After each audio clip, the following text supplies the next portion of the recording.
Sit back and relax while you listen to Train Kickers podcast. I'm Dave, along with my co-hosts Dan and Steve. We're going to take you all around the world of miniature wargaming. On tonight's sort of impromptu episode, originally we were going to start talking Legions Imperialis, and you might get something within the next week related to that. You probably will within the next week, maybe much shorter than that. We'll see how long this takes. But yesterday, as of time of recording, it's currently Wednesday the 6th, but yesterday on the 5th, they dropped an FAQ for Horus Heresy. So we're actually going to go through, discuss that. We're going to talk, obviously, what the changes are, but also what it means overall, what got better, worse, all of that. So we figured that's very topical since it's, at this point, not even quite maybe 24 hours old. As we said, you're going to be getting some content related to Imperialis. We were a little bit light on things this week. Usually I like to put out some other stuff, but I was at PAX last weekend. I am recording a video right now related to PAX, talking about things I saw, things I got, leading to reviews of things in the future as well. But just needing time to recover from that. And it's near the end of the semester, which means every meeting that they didn't have, everything I should have gave students that I didn't do, and everything else all happens right now. But since I only have like 2 weeks left of work, after that, there's more time. As you can see, if anyone's watching on the YouTube, Dan is currently painting his Imperialis, because as of right now, we just got in our hands essentially the same time as everyone else did. So we're working on our best to be able to get you some things out related to them within about, say, another week or so. We have bets going on how quickly I can paint this. It goes pretty fast. I will say, I'll show a little bit. My paint and stuff is not within arm's reach right here. Oh, but you actually painted those shit. Yeah, okay. Yeah. I've most of it's assembled. I still have another full box of Solar Aux Militia to put together and some tanks, and a thing of lightning fighters. But most of the other stuff is assembled, and I probably have 70 or 80 of the infantry painted. They just have to get attached to their bases, so I got to make sure I have the right basing material for that. But no, I have a good amount of those ready. And in the front of the house earlier today, I was attaching everyone else to their giant popsicle sticks, so that way I can get them all sprayed up. It should take me like a day to paint it. Let me see if I can here. Let me. Your popsicle sticks that you have are small and dainty. Yeah, but I just wanted to, because people might like the popsicle sticks of like a 7-year-old girl. I'm recording in front of my desk, obviously, right? This is not really my painting desk. My painting desk is the one that's always been located over there. So I could get like that one, white one. So I showed this to Dave and we started laughing. But so here's me, right? Here's the computer. And then look at all that. It's literally like a tray from IKEA. And I'm just like, screw it. We're going to light these up. Nice Iron Warriors, Dan. I know, right? Nope, they're Alpha Legion for now. They're not Alpha Legion yet. Yeah, they're not Alpha Legion yet. Deep cover. Deep cover for now. This is the null oil stage. Hey, Dan. You won't fully paint an Alpha Legion army, gloss varnish it, and then paint it with cheap craft store paints over top and gradually wipe away the paint. Oh my God, get out of here with your nonsense. I will not. You are out of your goddamn mind. You should. Absolutely not. Because there's nothing that obscures detail on a 6mm model more than craft paint. Thick craft paint. Thick craft paint. Why don't we just get like some spaghetti sauce, just pour it over the top? Yes. Like, come on. I'm with this. Praise corn. All right. And after having said all that, now on to the show. All right, so I'd ask how people are doing, but I see Dan is working diligently and Steve is a blank screen that one day will have a computer again. Maybe. Someday. This is going to be like the meme of me not owning white scars. Steve will never have a computer. No, the difference is he had one at one time. Hey, I had proof. And then he decided to just unexist himself. You ever see Butterfly Effect, the movie? It's the same concept as Butterfly Effect. I'm just thinking you were able to somehow back in time do something and then your white scars just disappeared. Kind of like his arms do. In that movie. Who I sold it to. It's the die. It's when the die landed on the corner. That was the Butterfly Effect moment. Yeah. That's when the army just, disappeared. Yep. Was it the opposite of apparate? It was the episode of, I think it was Twilight Zone, when the guy flips a coin into, I forget exactly what he's flipping into, but it lands on its edge. and then he has like the world's craziest luck, and all this weird stuff happens until later he knocks it over and then it stops. I'm just imagining some sort of weird scenario like that. You know, like it's just a memory to us of what happened. You know, sucks as I even go, Brett, remember this? And you had the wood Eldar, and he's like, no. Damn it, you know Brett. what it is? There were 3 different universes that could have existed in that moment. And then Dan had to move the die. It no longer existed on the corner. And it all just collapsed into this universe. I'm just like waiting. Every weird conspiracy of like universes colliding, it's all Dan's fault from that moment. I'm just waiting for the moment Dan finds a picture and he turns it to us, and we slowly watch it fade away, like Back to the Future. Yes. Like it's just they're disappearing. That would be because creepy. you chose the wrong thing. It's all we're like, Dan, there's nothing there. What are you talking about? That would. All right, so beyond Dan's breaking mental sanity, how's everyone doing? Is everyone okay? I mean, I'm having a blast. Just getting some final prep work in. I have the lightest of loads in this process for Everwinter, but gets last minute stuff done. Painting some casualty 3D prints. And I said, you know what? I don't have enough to do. I'm going to make stuff for me to do. So I'm like, hey, let's get some beach chairs printed out with a lifeguard stand. And now I got beach chairs and lifeguard stand for the Delarn tables. Nice. Now, as a reminder, that's on the 16th, yes? No, that is Saturday. The 16th is the charity event. Oh, charity. Okay, sorry. 2 different events. So, my apologies. My wife is doing things for the charity event, not for the thing on Saturday. Wait, so Dan, are you not making it to the bazaar then? No, I am making it to the bazaar. Bazaar Saturday. His thing he just said is Saturday. I know. Oh, okay. I try to sell stuff. I sadly might have to sell stuff. You can just leave it there. You don't have to be present to sell it. It's also my mother's birthday. Okay, well, then you shouldn't be at the bazaar. Your mother's going to hit you. Important one. I didn't want to lead with that. She is going to hit you with that sandal so hard. Nah, that's why I'm leaving the bazaar early. So I'm there for like 1 to 2, 3 o'clock, and then I'm heading to her house. Okay. Then if you need something bid on, I'll have to bid on it for you because you can't check out midway through. I'll do the bidding. For anyone who happens to be local to New Jersey or reasonably feels like traveling to New Jersey, on this particular Saturday, which is the 9th, is that the correct date? Yep, yes. the 9th. Okay, thank you. On the 9th, starting at, realistically, we start the actual bazaar at 1 o'clock, but at 12 o'clock is when you have to have items in for. So we do a bazaar. So we do it twice a year. We do it right before Christmas. We do it right around Labor Day, 4th of July as well as the other one. So for this, if you have things that you want to offload, you want to get rid of, and you want store credit for it, because that's what we do, or you want to buy things on the cheap. So people sell things for cheap, people buy things for cheap. Not always cheap. Cheaper in general, like you will get a deal, but we have absolutely had Reaver Titans go up. We've absolutely had the old tiles from, what were they? Oh, Sector Imperialis. Yeah, Sector Imperialis tiles. Oh, and I hate that I lost that. It went for cheap too, but I couldn't go too high. No, they didn't. They went for like 400. Oh, yes. Yes, they did. Yeah, they did. You're right. Which, to be fair, was a competitive price. Oh, yeah. It's a good price for those. Same thing with the Reaver. But you can get both, money for store credit, so you can buy more hobby stuff, offload your stuff that's just been sitting around you couldn't get rid of. We also take things like other big sellers have been things like snacks, random boxes, all kinds of things. So if you are in mystery boxes, somewhat northern New Jersey area of Maplewood, New Jersey, on Saturday, starting a bit before noon, if you're dropping off to sell things, you have to be there before noon with tickets. They're available online. I'll link it under here so you can see. You do not have to be present to sell, so you can drop stuff off, come back later, find out what your credit was, or you can show up that day to buy. Starting at 12, we start the buy it now phase. If it's contested, it goes to auction. Auction starts at 1 and it runs till ? Depends on how much stuff. We've had some auctions last 3 hours. We've had other auctions in the past last 6 or more.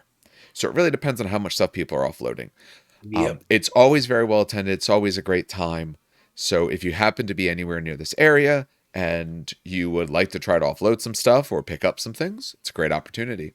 If not, if your store doesn't do this, it's a good thing to talk to the store. The stores make money because it's store credit. It brings a lot of people out, gets a lot of people into the store. It's really a nice day in general. So if your stores currently don't do it, it's a nice thing to talk to them about. But Steve will have his event. Yeah, the following weekend when you have your charity event, my wife is baking some things from her business to donate there.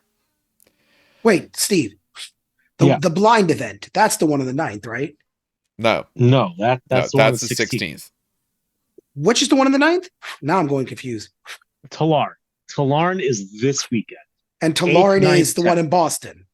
Yes. Oh, Dave, I was never going to the one in Boston. Okay, I forgot that was in Boston. I knew I wasn't going. The blind but you one didn't I'm go to going PAX, to. so you should have went. You should have went to PAX. It was a great time. I was way too late to buy like hotels and stuff, and they all skyrocketed in price. Like last year, You do an Airbnb and you do one like 2 miles away and you Uber in. That's all. There's 4 different events in our area to choose from. You get to pick 2 of them to actually show up to. You had Thanksgiving at Toy Wiz. Oh, absolutely. You have actually there's 5 events. So Thanksgiving at Toy Wiz, you had PAX, you got the Bazaar, you got Boston, and you got the charity event. That's 5 things. You get to pick 3. Yep. That's basically how it boils down. Yeah. So doing what I can. Although shortly I'll have a car again so I can start going to other stuff, which will be nice. Yep. Pick that up tomorrow.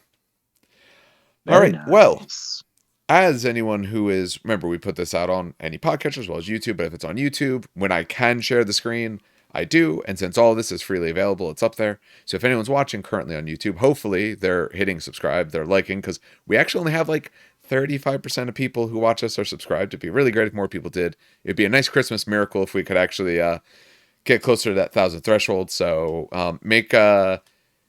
Dan, you'd make a pretty good Tiny Tim. So, make his wishes come true. The sad part is how real that is with all my injuries. I was about to say, I've watched you walk with your unequal legs. You were definitely our Tiny Tim. That hurts. I don't know how much that hurts, but I was like, oh, he's right. Can't even be mad. Less than his, I don't know, what's he have, like tuberculosis or something? No, herniated disc. No, that's what you have. I'm saying Tiny Tim. Oh, no, he had a missing bottom half of the knee, right? Well, yeah, so he had leg issues, stuff like that. But like I remember in the old ones, like he's coughing and stuff like that. I just don't know what he has. I don't know if it ever says.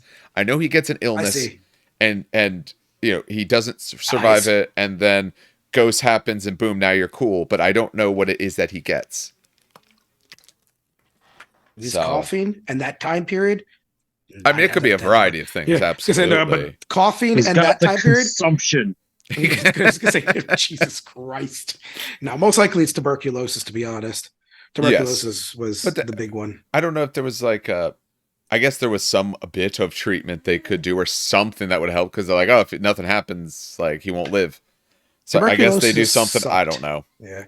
All I know is a Muppet Christmas Carol is still the best version of A Christmas Carol outside of maybe Scrooged, but that's a little bit of a different film.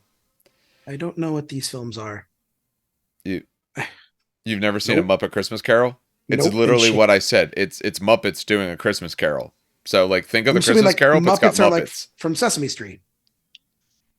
Like Kermit the Frog, Miss Piggy. Oh, I never really watched that as a kid. What? Oh no, I never really watched that as a kid. Yeah, but do you just not know Zeitgeist? Just the world around you, they've been around forever. No, I know Kermit the Frog. I just never watched them. Yeah, they're called the Muppets. Oh, yeah. That's why they're not called Sesame Street, because that's Sesame Street. Never watched it as a kid. So I just know Kermit the Frog and stuff like that. So there's a whole set of movies where essentially it is people acting alongside the Muppets in a world where that's an okay thing to do and they're real. Oh, so it's kind of like a Roger Rabbit, but with Muppets. Yeah, but with the actual Muppets, Okay. Roger Rabbit. Good. That's good. It's good that he knows Roger Rabbit, which, little fun fact, I always like this. That is one of the only time I know of where you have the two sides. You have Disney and Warner Brothers characters on screen together. And actually, one of the requirements that they had is that they had to be on screen for the same amount of time. So both Bugs Bunny and Mickey Mouse had to have the same amount of screen time. That's why in the movie, when Oh, why can't I remember his name of who plays his character in that? Oh, it bothers me right now. I'm gonna have to look that up. But that's why when he's falling, they're both on screen at the same time to make sure it happens. Yep. It's the only time it actually occurred anywhere. Bob Hoskins. Why couldn't I think of Bob Hoskins? The man, the myth, the legend, the Super Mario brother. His only movie he regretted making. He said he absolutely regretted it. It was awful. He hated doing it. Whereas Dennis Hopper said his child, I believe it's him. He said when his kid asked him why he did the movie, he's like, "Because you need to choose." And his child said, "I didn't need to choose that bad." I'm pretty sure it's related to that one. Holy shit! Yeah. Woo! That's. Whew. I know children can like really not have a filter, but goddamn, destroyed. Yeah, but you should watch Muppet Christmas Carol. It's Michael Caine is Scrooge and stuff like that. It's really good. I'll watch it with my kid. It sounds like fun. Yeah, it is fun. I mean, except for the whole like parts when it gets real sad and depressing. But hey, it's Muppets, so it's a little less sad and depressing. All right, that's enough of holiday things. So, as anyone who is watching can see, we have the FAQs up. I have the first one. We're going to cycle through these. We're going to abbreviate some spots where it's not as important, like especially when we get to some of the spots where it's like, oh, they just did tons of points changes on certain Militia. Yeah, Militia, most of it's pretty fast, so we'll go through that. But we're going to go through and discuss these different pieces. It'll probably be somewhat round robin. As people see things they want to talk about, we can. So from this document, nicely, one thing the GW does is the highlight in magenta when they've changed something. I do have the other documents so we can compare when certain things change. Some of these changes are purely just to clean up wording, or they think it cleans up wording. Other ones are actual changes, or like when we get to some of these, I think they were just what they always intended, realistically. So we are starting with, for anyone watching, the main rulebook, FAQ. So we're taking a look at that. And I'll kick us off with the first main thing, which is one of the biggest things that came out of all of this, is reactions. Reactions are a great thing of the system. I absolutely love them. I wish all these other systems had them. I wish that 40K had it in a more way like this. Age of Sigmar kind of has it a little bit. They're a little bit more command point structure, all that, but a little bit different, a little bit closer to this. But it's never been very clean. So they've cleaned it up quite a bit, and they've helped. Here's the part that they added then. So what they've added in is that when making reaction, that allows your unit to make a shooting attack. So when you're doing a reaction that causes you to shoot, they cannot use any special rules or abilities that can be used instead of a shooting attack. So they mentioned Battlesmith specifically here because previously they said you could Battlesmith. It's because they listened to Dan. Yes. And they said, oh, I don't like it when Dan says, I'm going to. Yeah. Ooh. Now, what I will say is I never gave much weight at all to the argument that you could do the sorts of things that some people were doing with it as instead of making a shooting attack. To me, it's the kind of thing, GW writes permissive rule sets. They have to say you can. They will not say that you can't. You can't unless they say absolutely you can. I understand the interpretation of you are allowed to Battlesmith, and Battlesmith says instead of shooting, do this thing. So people said, okay, I must be able to do that instead of shooting things. And GW has essentially come out and said, no. You may shoot a gun. You may shoot a weapon. If it's yes, by the way. Yeah, if it's an instead of a shooting thing, you may not do it. So no more biomancy reaction to getting shot at.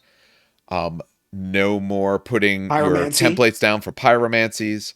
No more throwing demon. Yeah, those sort of things are just removed. Now, you also can't use a cognitive signum to boost the rest of the squad shooting ballistic skill. That you never could. Because cognitive signum specifically said in your shooting phase. That is true. Yes. So I'm sure someone thought they could. Oh, I'm sure. Yeah, because I found this out when I was playing one of the weird random games at PAX. It was Pie Rats of the Carob Bean. And there's Jesus like one Christ. Tiny line. It's kind of funny. It was cool. It was weird. Rats as pirates. I'm saying it's the pun. Oh, the yeah, pun is killing it was fun enough. But there was like, here's the rule book. Not really well written. And like, here's like the 3 words that say something that you really need to know, but is small.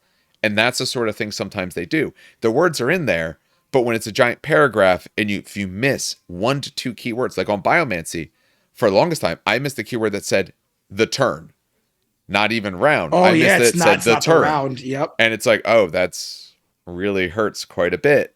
But it's that one little spot, so it's little things can be easy to miss. No perfect game of any of these have ever been played, but that is huge. So if you're doing for shooting, you can shoot. That's it. You don't get a lot of the other sort of things. In the assault phase, it is essentially the same thing that they did, right? What did they change here? For the assault Oh no, phase, it essentially it's the timing, right? That's yes, what the it's the change was. timing. You can do it now after you see the die roll, which in my opinion is excellent. I like that change. Well, here's the thing though. By the way they worded it in the past, you could. It just wasn't clean. Clear. It was vague. It was vague. Well, the way they said it is after you've done your charges, then you assign it is how they originally worded it. I don't think most people played it. I think most people played it as assigning the charges, not determining charges. I always thought they meant determine charges, and now they cleaned up that it's the charge rolls. You've resolved them, successful or not, but you don't bother moving them yet. You get to do your reactions, then move them. Here's an interesting thing then that this tells you. Oh no. It says, okay, you once the active player has resolved all charge rolls for the unit, whether successful for that unit, whether successful or not, but before any models are moved as part of it, the active player, let's say they spend it. Let's say they Overwatch. So I have rolled, my charge was successful. You Overwatch me. You kill a model, now my charge isn't big enough. Is it successful?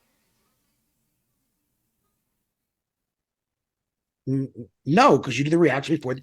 Oh, I see what you're saying. Yeah, because you actually do the roll ahead of time. So when do you actually for this, determine? For this says you roll the opponent rolls the charge first, then you react. Yes. So you can see whether it's successful or not. Oh, I see what you're saying. Yes. So if it's successful, and then you use your precision shot to kill the front rank, and now it's no longer successful. Yeah. I mean, that doesn't. If they don't reach, they don't reach.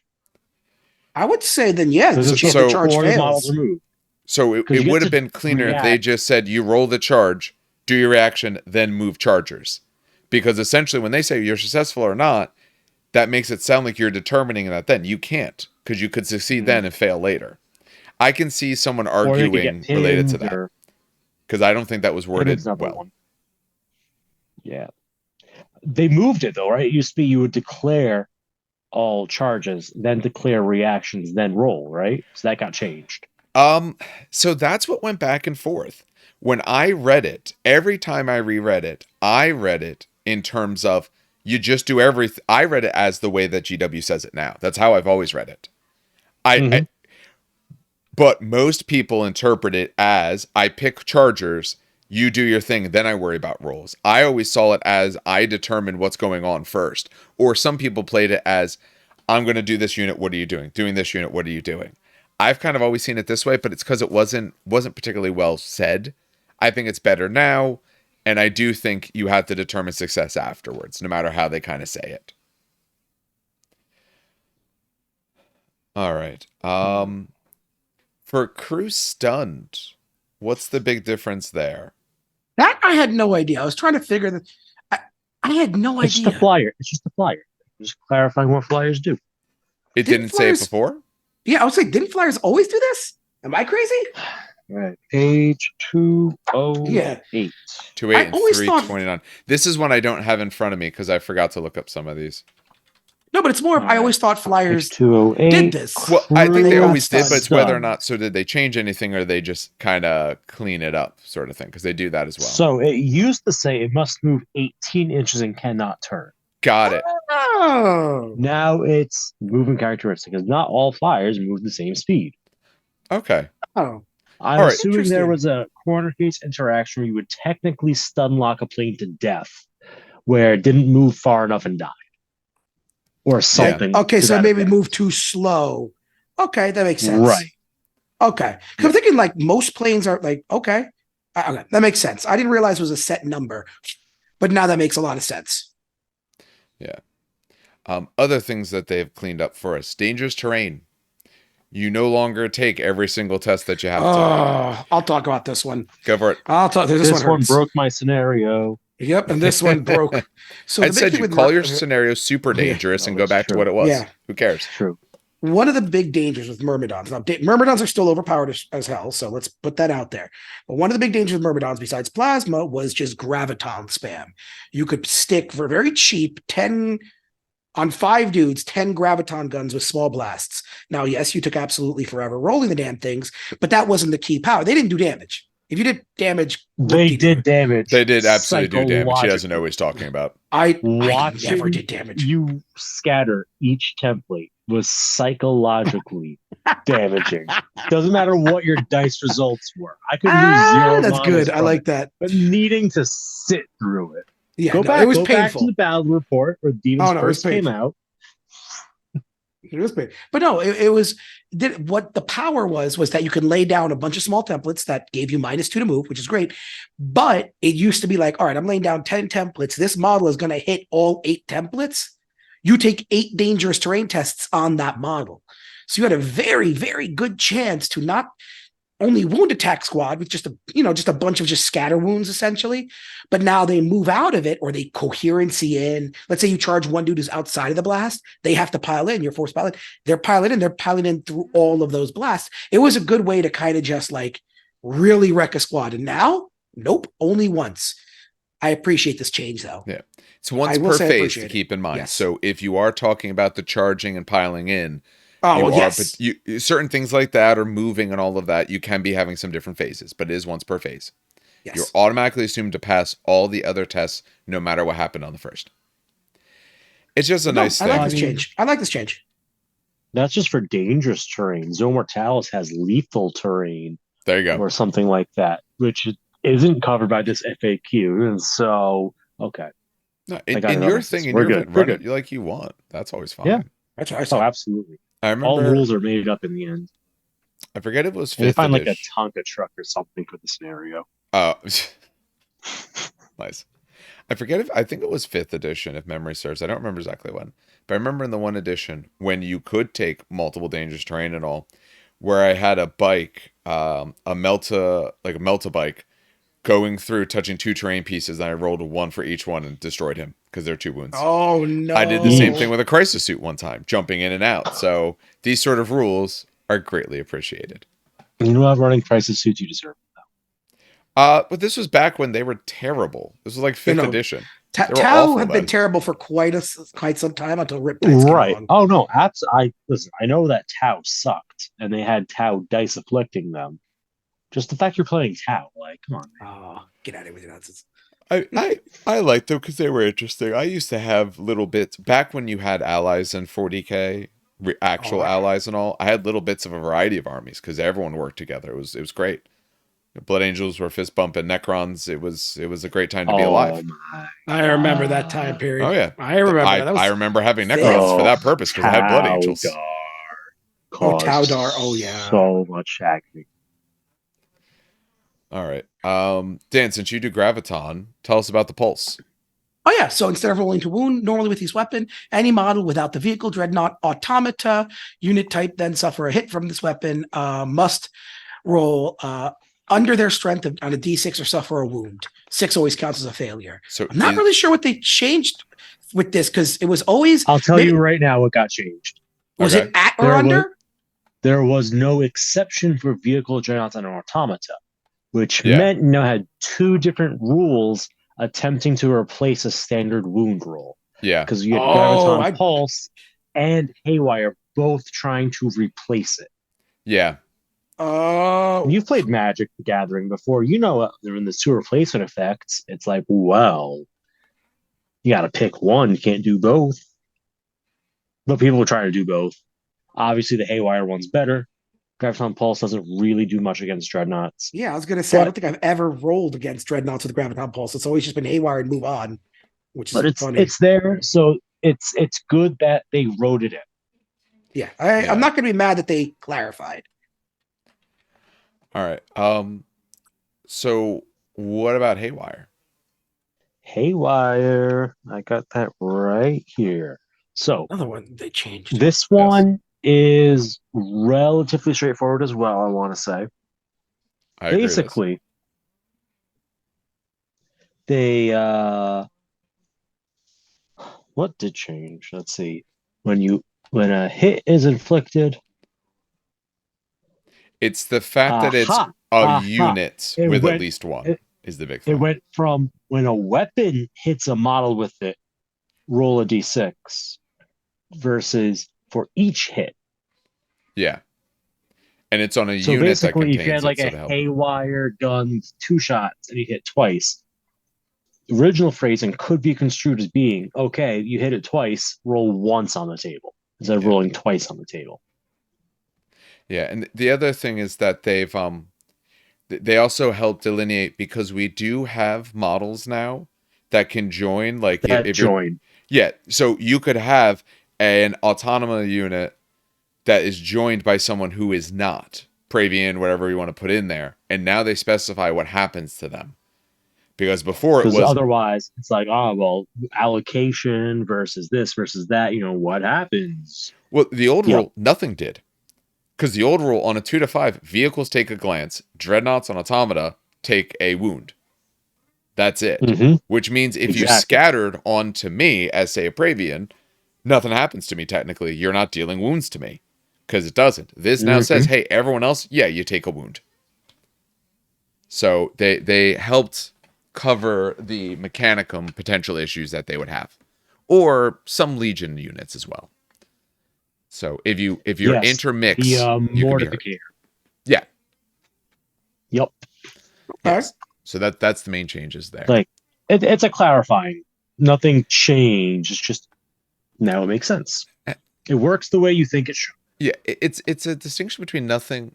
It is a change, but it's a change that you probably made sense to do anyway. It just says that, like, Haywire actually hurts everything. You can hurt anything with Haywire now, where in the past you actually couldn't. So, you can't necessarily are firing at other things, but now at least you can hurt them. So, all right, independent character. This is just, as far as I can tell, because I read it, and I read it side by side, and I read it like 5 times. I don't think there's any change here. There is. What is the change? Is it one word? I read it word for word, and I couldn't find the change. It went from being a sentence to a paragraph, basically. Oh, is that all changes, it was? They Oxford comma this thing? It was a sentence that just said, if you don't have infiltrate, you can't join a squad that infiltrates during deployment. So, for example, if you had a Legion Seeker squad and you had a Praetor, you could not attach the Praetor to the Seekers because Seekers can infiltrate and the Praetor can't. You just straight up could. It's like, well, they can't infiltrate with him. It was, if the unit can infiltrate, he can't. Yeah, but sort of. I think that's what it said before. Well, no, now what it says is if they are infiltrating, then you cannot join them. I think it said unless that you also infiltrate. Nope. Okay. I mean, it did, but it didn't. Okay, that's fine. It says you cannot join a unit of infiltrators, which would be a unit that is infiltrating, except they never define that as a thing. If someone ruled that in a game, that's like metal dreadnought in a sock kind of shit. Well, it doesn't say infiltrate; it says infiltrating, and I'm like, okay, basically, they did the thing where they turn a noun into a verb, or vice versa, a verb into a noun, and it's like a keyword change. that's basically what they did. Yeah. All right, I'm fine with that. Shark Pulse. It just mentions that it affects reactions. That's the real change there. It made sense that I was going to say, but they specified that yes, it actually affects reactions. I'm not sure who was arguing it does. Now, is Shock Pulse scary and very annoyed? Yes. I'm not sure who was arguing that it doesn't affect react. That's just weird to me. Well, it's not that they were necessarily arguing that it doesn't. It just doesn't say if it does. Turn. Again, this is a permissive rule set. It says on the following game turn in Shock Pulse. Yes. So, technically, if it's still the same game turn, that's the argument. Yeah. And it Okay, that says makes until its sense. next shooting attack, either as part of the reaction So or if during you its reacted, you actually shake it off faster. If I'm quickly reading through this correctly. hit or unsaved wound from an attack with this special rule may only make snapshots when it makes its next shooting attack, either as part of reaction or during the patrolling player's shooting phase. Yes, they did say patrolling instead of controlling. By wording, yes. Trolling. It's Dracula as far as the eye can see. Have to be a blood angel to get your shock pulse reset. I don't know. I think if you're Night Lords, I think it's a small chance. You're like light Dracula as being Batman and all. Yes, by wording, by what they said, it's the next time you shoot it goes off. So if your next thing was a reaction somehow instead, essentially, and there's ways for that to happen, of course. Once you do that, after that, it sounds like you're okay. Because the special rule has actually changed. So it happens during reactions, and it seems like it only happens for the next shot, whatever that next shot is, and then it's gone. Which is nice. Quite a few FAQ questions. Oh yeah. Most of them pretty logical or useful clarifications. They were good, nothing too crazy if we look at them. So if you're ramming, Oh, Steve is so sad about this while one. making a reaction or advanced reaction I that was allows it to heartbroken. move. So can you attempt to ram in the reaction? No. I'm so sad because You I used to do that, too. Love this. I did. So I did this as well with the Triaros because the pain train had a No D6 breaks? strength 10 haywire gun in the front if you ram someone. It was either D6 strength 10 or D6 strength 8, but it was haywire. So you still insta kill. It was AP nothing, but strength 8 and haywire, which is awesome. Yeah. Shameful. They Shameful. mentioned if for reactions or advanced reactions, if it's related to an enemy moving and they are essentially placed and they don't count as having moved. So you'll notice certain things tell you count as having moved your max distance or things like that. You can't react to a placement if it didn't count as a move. Works. No problem with that. I'm trying to figure out like when that's the case. Am I stupid and like not understand? Deep Like, striking. Yeah. yeah, but It's I not thought you could. moving. It's deep strike. Oh, but okay. I was gonna say people for react off that example, all the time. They can intercept or react. Yeah, you can So they intercept, cannot. but you can't They move cannot react them. advance. They can't advance. They can't withdraw. They can't white scars. Yes. But now you can. No, you can't. No. Oh, The you whole can? idea Okay. is that you can't do They're that. reinforcing the fact that you're not allowed to because people don't read. Yeah. Remember, FAQ in general shouldn't necessarily be changing the rules. They should be clarifying rules. That doesn't mean you were playing it correctly before, but it should be clarification. They're clarifying that you don't get to do a movement reaction to someone deep striking down because it doesn't count as a move. There can be other options as well, but that's essentially what they're saying. That's big. I've had that done to me when I deep strike custodies and people move away from them. So that's Yeah. pretty big. Yeah, so you're not allowed. Yeah, you're not allowed to walk away from them. If at an initiative step, if there's no one in combat, do you keep resolving the initiative steps? Yes. So the models that are still there will try to get in. A useful thing to say because that means it's a lot harder to destroy yourself out of combat. Yep. All right. Is there a limit on the number of optional detachments I can include in my army? Oh, this No. would hurt. I was so happy, and then it got Well, clarified. because you read it. Slap you. Yeah. Yes, because the problem is you didn't read. No, I read it, and then I had to go to the He rule book said because I never took. He saw no limit and just read. Yes. The reason is because I don't ever take Words I don't at take face allied value. attachments. No, shut up. I don't take allied attachments because I kind of hate it, and I hate the fact that sisters are now an allied detachment. That's just my own thing. They should be part of the book, but that's a different argument. So I was like, oh, sweet, unlimited allied attachments. I'm like, and then Sean was like, no. That's I was like, oh, that's a shame. Although I could see how it could Can't create wait problems. for them to FAQ the FAQ. Yeah. Steve, do you want to make sense of this for anyone who isn't aware of what we're saying? Oh, yes. Okay. So The deep There breath. are multiple new detachment options provided in the game since the book was first released. These include the Knight Household army list has its own fancy detachment. That's just, was it Troops and Lords of War? Yeah, Mhm. just troops and Yep. Lords of War. Yeah. Troops and Lords of War, where the troops are armatures and the Lords of War are big boy knights. That's an optional detachment that could either be taken as your primary or as, well, sorry, it could be taken as primary or optional, right? So you have a Marine army and then just add onto the Marine army a detachment of knights. They're clarifying that now you could do a detachment of knights attached as well as an allied force of custodies. Mm-hmm. There's also an optional detachment for the Legio Titanica Mm-hmm. with the compulsory of either a Lord of War or a troop. So now any army could just decide they want to take a single squad as Qatari just because. Yeah. That's what they're saying you could do. You could take, what is it? Primary detachment, allied detachment, Lord of War detachment, Knight Household one, and the Titan one. Yeah. So there's 5 different detachments you could fit in an army now. Yeah. What they are not saying is that you can take as many allied detachments as you want and things like that. That's not the intention of what they've said. Because if they did, they would have to. The question should have been, if that was the case, is there a limit to the number of a detachment you can take?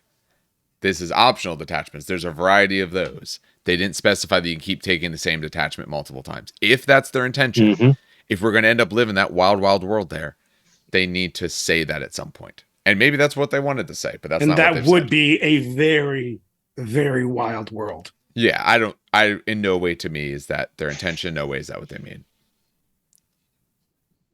Yeah. Yeah. The next Let's one. see. Barrage. Yeah. So I understand why this has happened. I Yes. don't know if anyone's ever actually asked the question, though. They just added it. I think they asked the second question, not the first. And then because of the second question, it forced the first question. I do enjoy that, though. That did make me laugh. So we're going to skip a question real quick. We're going to circle right back. So if you have a barrage weapon and it's not firing indirectly, you don't hit the sidearm. That's the next thing in the queue. So if you want to hit side instead of front, then you got to fire indirect. Then the question is, if you have barrage, can you choose to fire indirectly, even if you could fire directly? And the answer is yes. Okay. Simple as that. Yeah. I wish, and again, this is absolutely what they mean. They don't mean to for a design like this, but I wish on the second question they just said like, no matter the armor facing kind of thing or something like that. Because technically, by what they say, if I'm in your side armor and I'm firing directly, I don't hit your side armor. It's just like weird. Like I know that's not their intention, but I think sometimes they don't realize what they say and how it's like, wait a minute. It's like the old idea of water cooler. It sounds cool, and then you go stand at the water cooler like, wait a minute. Wait, so what happens to side armor? Like, yeah, you obviously hit the side, but they actually word it like, no, you can't. Heads, you hit the front. Tails, you hit the rear. Yeah. It's the correct idea, but I just want wording that says that. You want precision in your words. I didn't even think of that aspect. It's the first thing I read, and I said, wait, nah. Like, obviously I can hit the side if I'm on the side, but that's just weirdly put. They should have said if you're in, like, if you're not in the side arc. They should have asked, are they still inflicted on the side arc? Yes. Something like that would even have cleaned it up. Just, but the way they said that, my first instinct was like, wait a minute, what? Oh, okay. I've never seen someone do this, by the way. I want to point that out. I've literally... It doesn't come up much, but it's useful because I could have a weapon. I'm in your front arc, and I can see you, and I want to hit you indirectly because I could hurt your side and I can't hurt your front. And they're just saying that, yeah, if you want to, feel free to do so. I think that's good for them to say. And remember, kids, flare shields affect the front armor. That's the other big thing. Yes. That's actually huge. Well, flare shields is the wording in the shot originated in the front arc. Oh my god, if we actually read rules, I can't believe you. He's like, God damn it. Gotta flip through the book. All right. While he's flipping, because now I'm curious about that, because there's so many little things I Flare just don't remember. shield. Okay. Astares books, page 142. A model with a flare shield reduces the strength of shooting attacks made against its front armor by -1 There you go. or -2 if it has a blast threshold rule or uses a template to determine its range. Yep, so you're good. Well, it even said blast template, so. Yeah. But that's what I was wondering. I'm like, wait, because there's distinction. Those careful one-word difference makes such a difference in this game. Oh, absolutely. Yeah. They still haven't answered my Emperor's children can target. Well, actually, they did. They did now. Now they There you actually go. clarified. Because you have to target the reaction. Yes. Let's see. Flyer, that's not hover. Deep strike. Yes, it doesn't immediately die for deep strike instead of flying. Yeah, if you deep strike in a flyer, Good it change. Moved. You're fine. There's no weird problem. Yeah, you don't destroy it the second it comes in. Good change. Sunder and Rending don't stack. So Sunder doesn't let you reroll the Rend they part. Do. Which is weird. No, does it allow you to reroll the additional D3? No. No. You don't reroll the D3, but you still get to reroll the D6. Oh, yes. Then the question is, I mean, I guess if you pen, you would just keep your pen. And you wouldn't reroll with Sunder. And if you glanced and you didn't roll high enough to rend, then you wouldn't be glancing anymore. You'd just be failing. So my question is irrelevant because 30k does not do armor value ranges. No. Okay, never mind. We're good. Good. I'm curious what the question is now. That was such an odd kind of way to put it. I was going to say, are you still rending if you re-roll the D6 and it's not a rending value? Then I realized it wouldn't matter if you re-rolled it at that point because if it's not rending value, that means you rolled lower. Yeah, lower. You didn't roll it to You're begin not with. penetrating it. Yeah. So there's no need for the question. Okay. I was curious that you would. Technically, there's ambiguity there. Practically, it doesn't make any effect because it's a situation that kind of resolves itself by not being a situation. So we're good. Yeah. The that said, I still think that those sundering autocannons are pretty dope on the Leviathans. Oh no, it's still very, very good. There's no problem with it in general. They're just clarifying you don't get to reroll the other part if you want. Yep.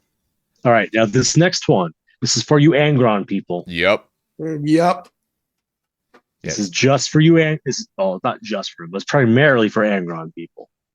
Yeah. So if you're a Primarch or a Demon Primarch or a model with precision strikes, if you're in a challenge, your wounds have to stay inside the challenge that you're inflicting. You can't be, I'm challenging you, but I'm going to stab that guy. Nope. Although, in a little bit, they do mention that if you pyromancy your desolation, it does, because it's a blast on you, that absolutely hits models outside of the challenge. Yes. So you can't target out. Well, that's not an attack.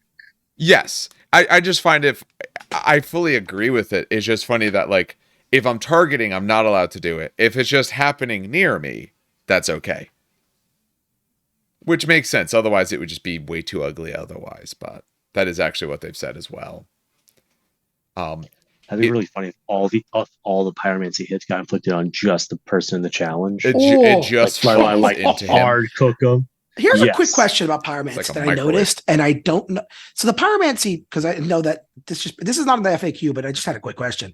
Yeah. So the pyromancy one is you put a small blast on your dude, right? And whoever gets hit, it gets hit. What if your base is too goddamn big? What do you mean your base is too big? So it says centered on does it say centered on the base or place it anywhere on the base? They usually say center. Look it up. So if it's do your job. You don't even have the question ready. No, because I have a question. How does this thing I don't know work? What? No. Actually, I have it. I do have it open. That's weird. So give me a second. You're being useful. Roll to turns. Wait, what? Centered on the attacking model. Yeah. So if your base is too big, then don't do it because it ain't helping. It ain't helping. Okay, I just wanted to check. I was figuring that was. To me, if you say centered on the model, centered on the model. 3-inch blast is about 75 millimeters. Yes. So if you're a dreadnought on a 60 mil, you'll still hit models in base to base. Not if you're on an 80 mil, You won't. Wait. Yeah, you will still hit people on a dreadnought base because the dreadnought base is not 3 inches long. The blast is. Ah, It's not by much. Like it's a little. Base Okay. is, they call it a 60. It's actually closer to 65. Yeah. okay. But a 3-inch blast is going to be 75 and a little bit millimeters. Got it. Okay, that makes sense now. Okay. If you have war gear and things like that, or like Alpha Legion rule that makes you count as further away, doesn't work for template or torrent. So you're not shortening flamer templates. They're the fixed value that they are. Yeah, I was gonna say I don't know who was doing that, but that. Let me just shrink my flamer. I like. Okay, just real talk on that one. Okay. Who the hell was doing that? The torrent thing, I could kind of see the argument yes, like to make. No, because torrent says you place it on the battlefield. Right. So you're not targeting because the squad. all the rules are written so clear that would be the one case where it happens and other ones don't. Like you ask because wait, you're shortening my distances. To be fair, if I shoot a frag missile at you, that's a small blast. It's going to lose the 2 inches or whatever. Yeah. Yeah, torrent, I don't mind someone asking. That makes sense. And maybe they covered both just to be perfectly clear about it. Yeah. Okay. Yeah. It was just, I was thinking about this and I was like, who the hell's minusing 2 inches from a goddamn flamer? Listen, Dan, back in the day, we had these hand flamer templates. But more importantly, we had heavy flamer templates. Yeah. Gotta bring those back to the Sallies. Yeah. All right. Next one's for you, Dan. Yep. Yes, it is. So, I just hit my knee. Ow. Oh. If the Psyker with Pyromancy discipline is not... We already talked about Too far. No, not far enough. No, because we already talked Too about... far. Backtrack Shroud Bombs. Shroud Bombs is the last one. We talked about the template one. Yeah. Oh! Yep. Are the effects which treat models are being further away cumulative? Special rule that has Shroud Bombs? And the answer is yes. Meaning, remember that stupid back when we were talking about Sisters of Silence? And we were talking about you could be, what was it, minus 32 inches? Oh, crap. Now I got it. No, hold on. Don't go through that. Don't do it. Don't worry. It was Alpha Legion Troll Shroud Bombs. No, and also the HQ character and the HQ character that had different war gear. I think it was 28 or 32, bro. All right, we're not going through that. Don't worry. We're not going through it because I'm not going to give too damn high, but not that. Yes, it's higher than 20. It's higher than 24, which means bolters can't shoot. And then after that, it was the thing with the pyromantic desolation challenges and hits. Let's see. If your weapon is master crafted and you replace it, that thing is not master crafted. That makes sense. Replacing a master crafted weapon doesn't make your new weapon master crafted. I'm trying to figure out when that would be a case because you always is it all the named characters? They actually give the example: a Space Wolf Speaker of the Dead, replacing their master crafted power maul because that's what they get with a frost weapon. So they give a specific example. Anytime a chaplain that switches out his power weapon, his Crozius, for a Legion-specific weapon. Because the Crozius gets master crafted, because chaplains just get all the cool swagger sticks. Yeah, they do. Yeah, they do. That's when it's... So, no, they don't get master crafted. Cool. Destroyer weapon clarification. When it inflicts D3 wounds instead of a single wound, it is applied after saving throws before damage mitigation. So, I shoot you with a turbo laser. You fail your save. I do D3 wounds. You then do the result of that D3 damage mitigation rolls and take a wound for each fail. Neat. Which reminds me of something that's not addressed in here. What's that? What's that? Damage mitigation rolls and vehicles. Technically, damage mitigation rolls discount wounds. Yeah. But very clearly, Shroud works on vehicles because they specifically allow you to shroud a vehicle. Yes, they do. Vehicles don't take wounds. It's okay. We just need a fact for the fact. Yep. Well, so, Dan, I need you to make a really big point about this at some point and exploit it somehow. Oh my God. That's going to be the new meme. Anytime I say something really goddamn dumb, it's going to get fact. Someone at GW is listening. I'm pretty sure that's what Absolutely. married life is. Yeah, Your pretty partner's much. just facking anything that you say is too stupid. Yep. That would be, you know what? That would be funny though. Like if a GW like balance person does listen to this podcast, If they're they don't listening, let. then get back to me so we can work with you. That's true, They're but that just would be hilarious. We have some great proofreaders. We got Dan, who does the immediate read, and you have the knee-jerk reactions. All right, those are the I ones just we think have of, to do I just think of how you tempering could break it. FAQs. You have Dave and I, who will do like the deeper Yeah. reads. Like, We'll actually read. Hold on, that's the wrong word. Like, we're perfect. GW, just take us on for Yeah. all I was the gonna move say- QC. Get us the books like a year in advance, and then you don't have to FAQ Legions Imperialis on release day. I think Sean put Just it the saying. best. I'm going to steal what Sean said. He goes, I'm a whack player in head, but a narrative player everywhere else. I'll think about, I won't ever bring mostly. Well, the Myrmidon thing was because I bought the goddamn army. That wasn't my fault. That wasn't my fault. I will put it this way. You are never an intentionally whack player. No. It doesn't mean you don't do things like, oh, it turns out that was the worst combination you could have ever come up with and everyone hates playing against it. Yeah. But Myrmidons. you won't do it with the intention of having done that. You'll just realize like afterwards, like, oh wait, look what I did. This is awful. Like, ooh, look at this cool thing I can do. Yep. Breaks game in half. Breaks game in half. Let me buy 30 Myrmidons. They were shit in first edition. They surely will be completely destructive in second. Yeah. Hey, Dan, I need you to buy the Tormentor for the Iron Warriors real quick. It got cheaper. Don't mind. You can fit it easier now. All right. Real quick going through these last two because it's really fast. If you have Hammer Wraths and you have something that modifies it, yeah, that's fine. No issue there. Wow, they're clarifying that specific overrides general. Yes.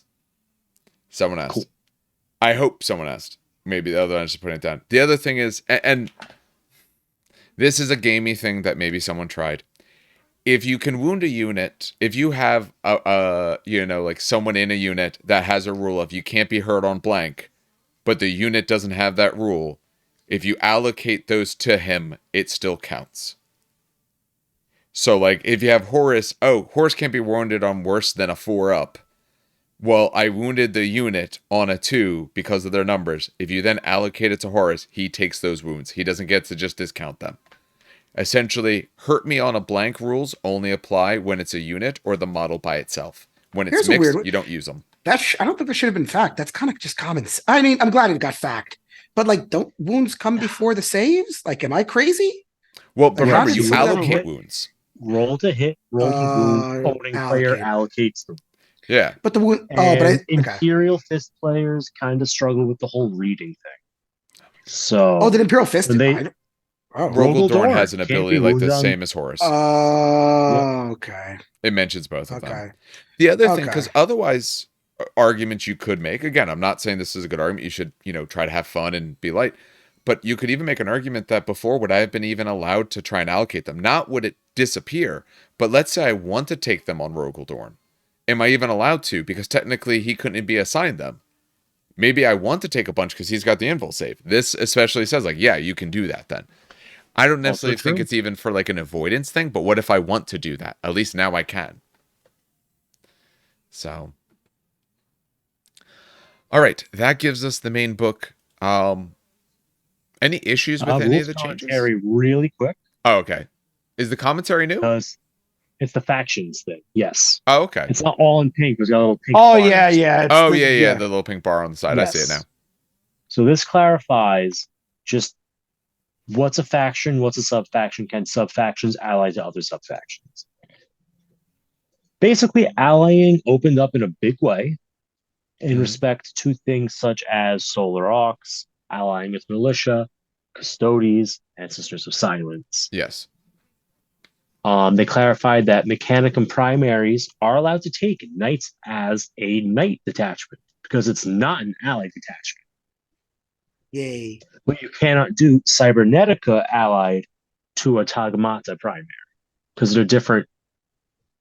Yeah. You could still do their own little fancy language thing. You can still do Archimandrite because Archimandrite specifically calls that out. Yes. So don't worry, mech powers. You can still ally mech with mech. But what they failed to do here is specify the alliance levels of subfaction marrying its own, like an adjacent subfaction. What do you mean? What is the alliance level of Militia allied to Solar Aux? Yeah. Oh. We know that if it's tainted flesh, they're distrusted allies. But what happens when it's not tainted flesh? Is it distrusted? Is it battle brother? Oh, that's is it sworn? Like, is it the in between? I would say it must be battle brother, because you naturally, your own personal faction, your army, if let's say it's a one faction army, your army is battle brothers with itself. All the rules that battle brothers do, you fit naturally as an army. So if I'm taking a different faction that is essentially out of the same entry in the chart, I have to assume that you're battle brothers. To me, it's insane if it was anything less. It would have been nice for them to say, but until they say so, yeah, you're battle brothers. Yeah. You know? That'd be weird to say, like, the Custodes and the Sisters of Silence are some lesser degree. No, put them together. They're already allies. I'm already pissed on that. I distrusted. I'd lose my shit. I would actually lose my shit. All right, yeah, so that covers that. Yeah. So that is the main book. Anything we don't like? Any of those clarifications that were bad? Also, I want to say the reserves actions thing is new, but I'm not sure. I'm not sure either, but basically they just clarified orders of operations and then muddied the water with deep strike assault and flanking assault. Drop pod and flanking assault. Yeah. I don't with like the charging thing. I don't like the second power change, honestly. I think that was 100% always the intention. I do not think the intention is what you said. Because it's what's intended. Yes. Because there is no way I accept a world where the intended design of the game was that, oh, you're charging me. Let me add 20 miles to the table and block your charge. Yeah. To me, there's no way that was what they wanted in the game. And maybe now they finally said, like, yeah, we have to make sure people know that this is ridiculous. Don't do it. So the Dan effect. Yeah, I absolutely agree with that. Honestly, there's nothing in here that I really disagree with. Well, I think all of it cleaned up things nicely. Yeah, agree. It is a big hit to Biomancy. Yeah, I will say. Yeah, it's a huge hit to Biomancy. It's a massive. Yes, that's the only one where it hurts. All the rest of them, I agree with 100%. The Biomancy does hurt a bit. All right, and Pyromancy, dropping templates and summoning demons. The summoning demons to me, no, should have been allowed to do that. That was never an intention of the game. To me, I don't even rank that. So they should have just removed that. But the Pyromancy hit hurts a lot. It's cleaner for them to do this. Just say, like, no, just don't do it. All right, going to Liber Astartes. Maybe I will note this. I haven't been noting the last ones in terms of timestamps because it hasn't mattered, but maybe I will note this one. For Astartes, most of these other ones are rather short. Yes. Which will then therefore go much faster. I completely forgot that the Command Rhino didn't say that it transported infantry. It's true. It's 6 transport slots. Could have held 3 Terminators. And if you're taking a command unit, sometimes that's all you got. Except certain things you have less. The Praetor has to be attached to his retinue. Yeah. I just think that's funny. Do Deathwing have a weird thing where they have a Blood Angels? Yeah, Deathwing have a 3-man. Blood Angels. Yeah. Blood Angels do too, yeah. Blood Angels have the 3-man Terminator squad. Yup, there it is. Sorry for the one person playing in insert country name here. You can no longer put your Blood Angels special Terminators inside of Damocles Rhino. Yep. I know you're as heartbroken as I. All right, Deathwing Companion. Speaking of Dark Angels, yep. They have a very slight change. They have changed it. You know what changes off the top of your head? Yes. Yeah, I was going to say, Dave, you could do it. So the change is very, very slight. What it says now, you still get your 4-up. It's when you put your shield down. So they have a shield. That's the item they're talking about. When you I deploy that remember shield, this. you get a 4 up invul save and shooting, 5 up in melee. And what they say now is, and any enemy models engage with a model from this unit in an assault have their initiative reduced by 1. What the rule used to say was that any enemy models engaged with Deathwing companion detachments get this -1, which could mean if I have them in different spots, they're all getting -1s by the old rule, by the wording. Oh, Like, okay, here's my got it. shield. I put it down. Every companion gets this bonus. No, just that particular unit. That's the Jesus change. Christ. Okay. That's what makes sense. The shield is putting out the field right next to you, but the old wording, you could have actually used it on other units around. Now it's just that one spot. Okay. It's not just me. Like that's a terrible piece of work in general, right? It's not. It You is pause somewhat long enough. I know it's not. Well, Okay. what I'll put, I don't, Next up. I don't have mine assembled, so I haven't used it that much. But overall, I don't rate what exactly it does, because I just don't think it does that much for you. So, in this change, I never would have, or this clarification, I never would have played that like it helped the other units anyway. Right now, the only time I really take what you might call retinue is with my Death Guard, because I take the Death Shrouds for that. Otherwise, I don't really do retinue. So I don't really rank retinue stuff super high personally. So Magyar, do you guys know the change to that? Nope. I can't even say Okay. that goddamn name. Okay. Magyar It's a Mazan? must instead of a may, right? That's the change? No, the difference, it was always a must. The difference is that you're excluding units that were unique. It before did not say that, which you couldn't buy them for unique units naturally anyway, because unique units don't get war gear choices. They get their fixed war gear, and if their choice is in there. But it never talked about unique before. Okay, so if you're a named character, you're no longer not giving up the victory points and gaining Field of Bane. Yes. Okay. Okay. Yep. Yeah, before it didn't say unique. It just, if you were an infantry unit. I'll take the next one. Yep. This one's easy. Basically, Legion Chaplain consoles, when you upgrade power weapon, the mass crafted, which weapons can be selected for this? They made it specific: power sword, power axe, power maul, power lance. You missed Power. one. No, power sword, power axe, power maul, power lance. What? Did I was miss? gonna Oh, I skip missed a the- pink. No, you missed the blue. The Medusan Immortals. Oh, remove, add breach or charge to the unit's war gear. Remove the third bullet point from this unit's option. What the? Without looking, I'm just going to assume that that's the bayonets. Oh my God! I'm Is it the gonna check. bayonets? Please check. That'd be funny. I really hope it's the bayonet. I'll Oh my check. God! I mean, Please I'm don't let it be. I'm Yeah. kind So of while we check, heartbroken if it is. But no, they equally, like, couldn't I use understand. it. They couldn't use it. But they could still take it. Oh my God, go away. So while they're checking, because that's a much easier change, yeah. I don't know. I guess people were trying to take power fists with Mastercraft, and is that why they did this? I don't play chaplains, so I don't know what people were trying to do with this change here to power Yeah, sword, power it's axe, power the maul, power third one lance. is the bayonet or chain bayonet has been removed. Okay. And they get the charges, which makes sense. They should. So Dave, you play chaplains. Were people trying to take like power fists and stuff? Well, with no, Thunder it Hammers? wasn't that. It's that when they talked about it, the question is what counts for that in particular. What they've said is, for power weapon. every power weapon counts. Okay. That's what it says.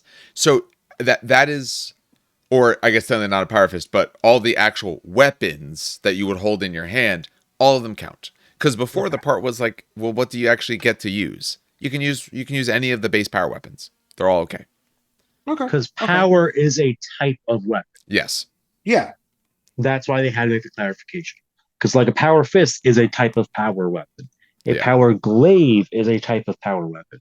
It's just Got the it. 4 generics. So people were trying to take power fists as No. that. Got it. People weren't No, trying no. to do the negative at all. They would buy a power fist normally. Got and then it. choose to make that one That into Mastercraft. the That's what I'm saying. Yeah. Mastercrafted. Okay. Yeah. But you can't. That makes sense. Okay. Mhm. Yeah. That makes sense. I like the clarification. Okay. Second two are very good. I like these second two a lot. This fixes Dominion Zephon big time. This Yes. upcoming couple. For a reminder of the go way ahead. bitter duty works, if you're a unit that has bitter duty, then you can't join things or be joined by things without bitter duty. that still holds. So Mhm. if you have bitter Including duty, apothecaries and temperance. yeah, if you have bitter duty, a character can't join you if they don't have it. The reverse is not true, though. If you are a character with bitter duty, you may join things that don't. So that's essentially what they end up allowing for. Your alpha lone wolf Legion Moritat guy has no problem like just chilling in a rhino with his bros. Yep. It's totally fine. Yeah, and they specify So even I when it's a expect to see retinue. more Moritats. Honestly, I expect to see more Moritats because I'm surprised that. Yes. Oh, okay, I guess they couldn't do it before. All right, no, yeah, because Moritats. So the rules didn't say you couldn't, but it was implied. Like people read into the rule as it was written. Like, well, why should the reverse be true? So people are like, I'm going to play it safe and just not join Moritats to non-destroyers. But now it's very clear you could attach them to anybody. Yeah, it's the kind of thing of it's a great clarification to something that, and this is why it's more the FAQ than a change, because it's probably what they always intended. But if you couldn't normally do it the other way, it kind of made sense. They didn't tell me I could do this one. Permissive rule set, so you kind of just said you couldn't. Nice, simple. The other big one this affects is the Iron Hands, Company of Bitter Iron. Yes. There's a few other spots and special characters that get bitter duty as well, which are greatly helped by this. Like you said, Zephon and stuff like that. Short, sweet, to the point. Yep, Good changes. Easy. Now we get to the it's not as much as you think. Yeah. Most of these are not as much as you think, realistically. A lot of small things. So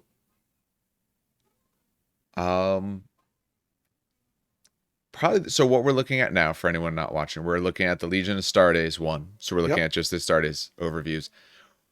We'll combine these in useful ways, and we'll try to talk about, we might not talk every little detail because that's just going to be too long, but we'll talk about good broad strokes, and we can pick out spots we think is particularly useful.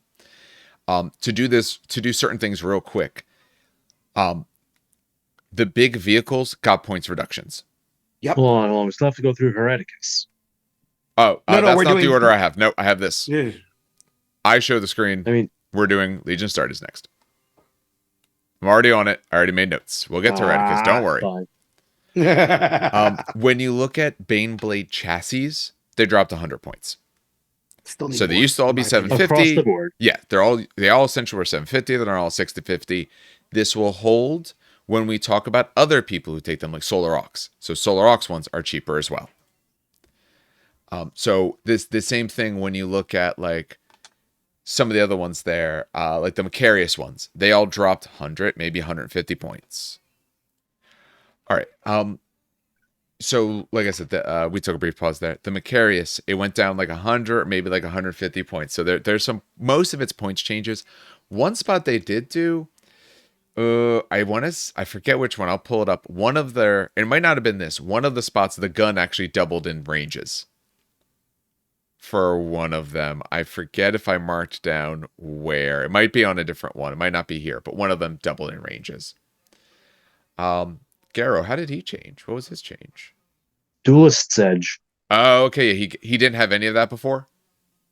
He had a lot of nothing? I don't remember because I know I was going to say no one used Garrow anyway. Yeah. Like some of the characters different, but later characters, it's super simple, their changes.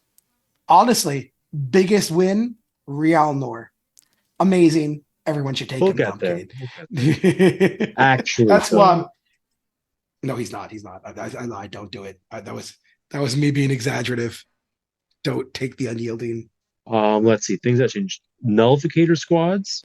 I believe that shock mauls went up in strength. Nullificators. I had to, because it's now +2. I want to say it's +2. It is +2. I remember this because someone on Demons was like, "Oh shit!" Yeah, because they marked that that's now a 2. Yeah, it's real shit time because that means it'd be strength 6, AP3, melee deflag rate. So I'm moving Marines on 2s with AP3 and just popping squads. Actually, even All freaking demons. Mortals are just deleted. Demons are going to be deleted, absolutely deleted from this. You know what's Like really funny though? This unit doesn't have any like actually specific anti-demon stuff. It has no, protection versus psychic attacks. literally funny enough. It's literally just a strength 6 AP3 to flag rate. Yeah, That's literally what's gonna. Oh, she's gonna. Oh. Volkite already hurts at long range. Now I have to deal with Volkite at short range. I'm still debating whether or not I want to give my squad sergeant of nullificators a Thunderhammer or just stick to the Shock Maul because the Maul is just so good. But it's not AP2, so I'm like, I kind of want the hammer just to have the AP2 in the unit in case I get stuck against other Terminators.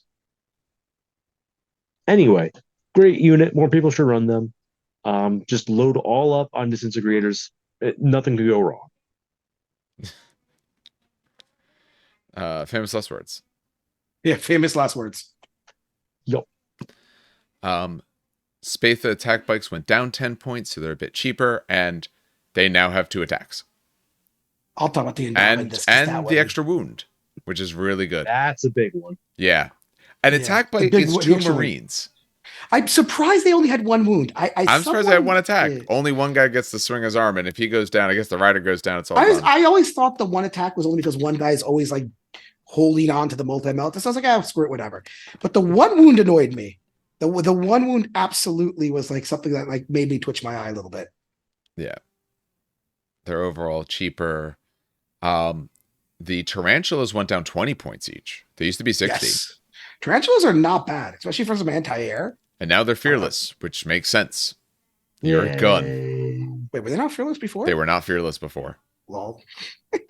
That's funny. The other bit is that the automated artillery only makes the intercept advance reaction.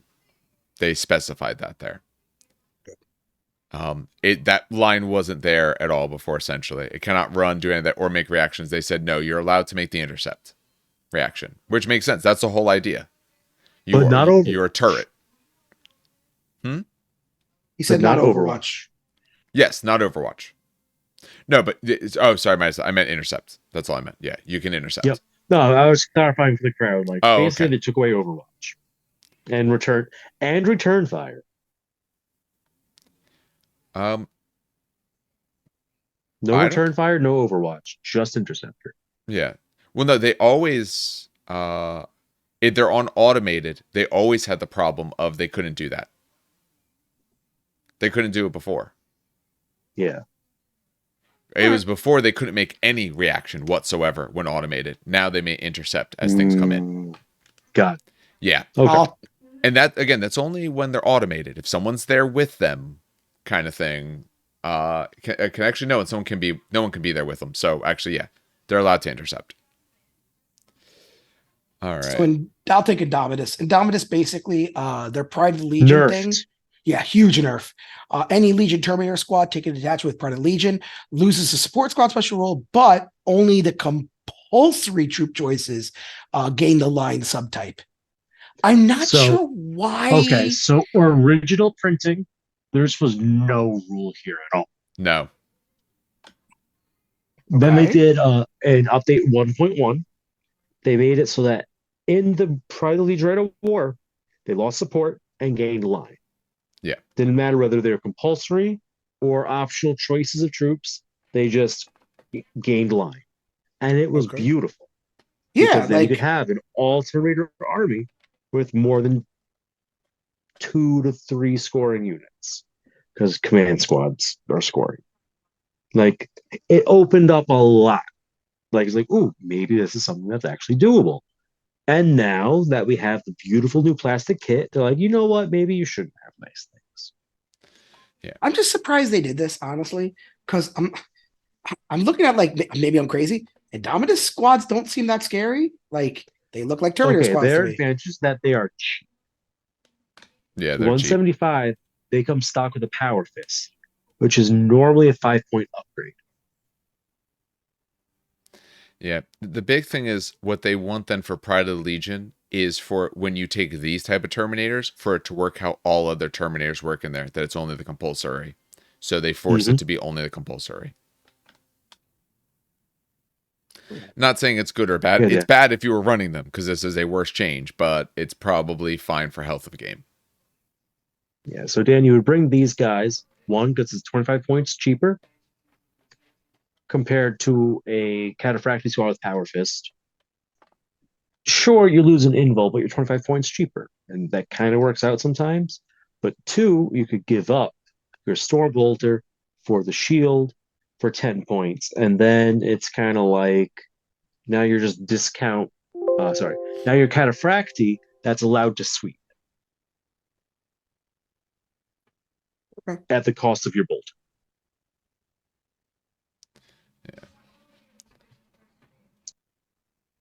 All right, and we are back going through more things. Avenger Strike Fighter is 20 points less, and it gets Heavy Stubber. The last time it got the missiles. It didn't even have missiles before. But people were laughing at this one. I don't. So we don't know.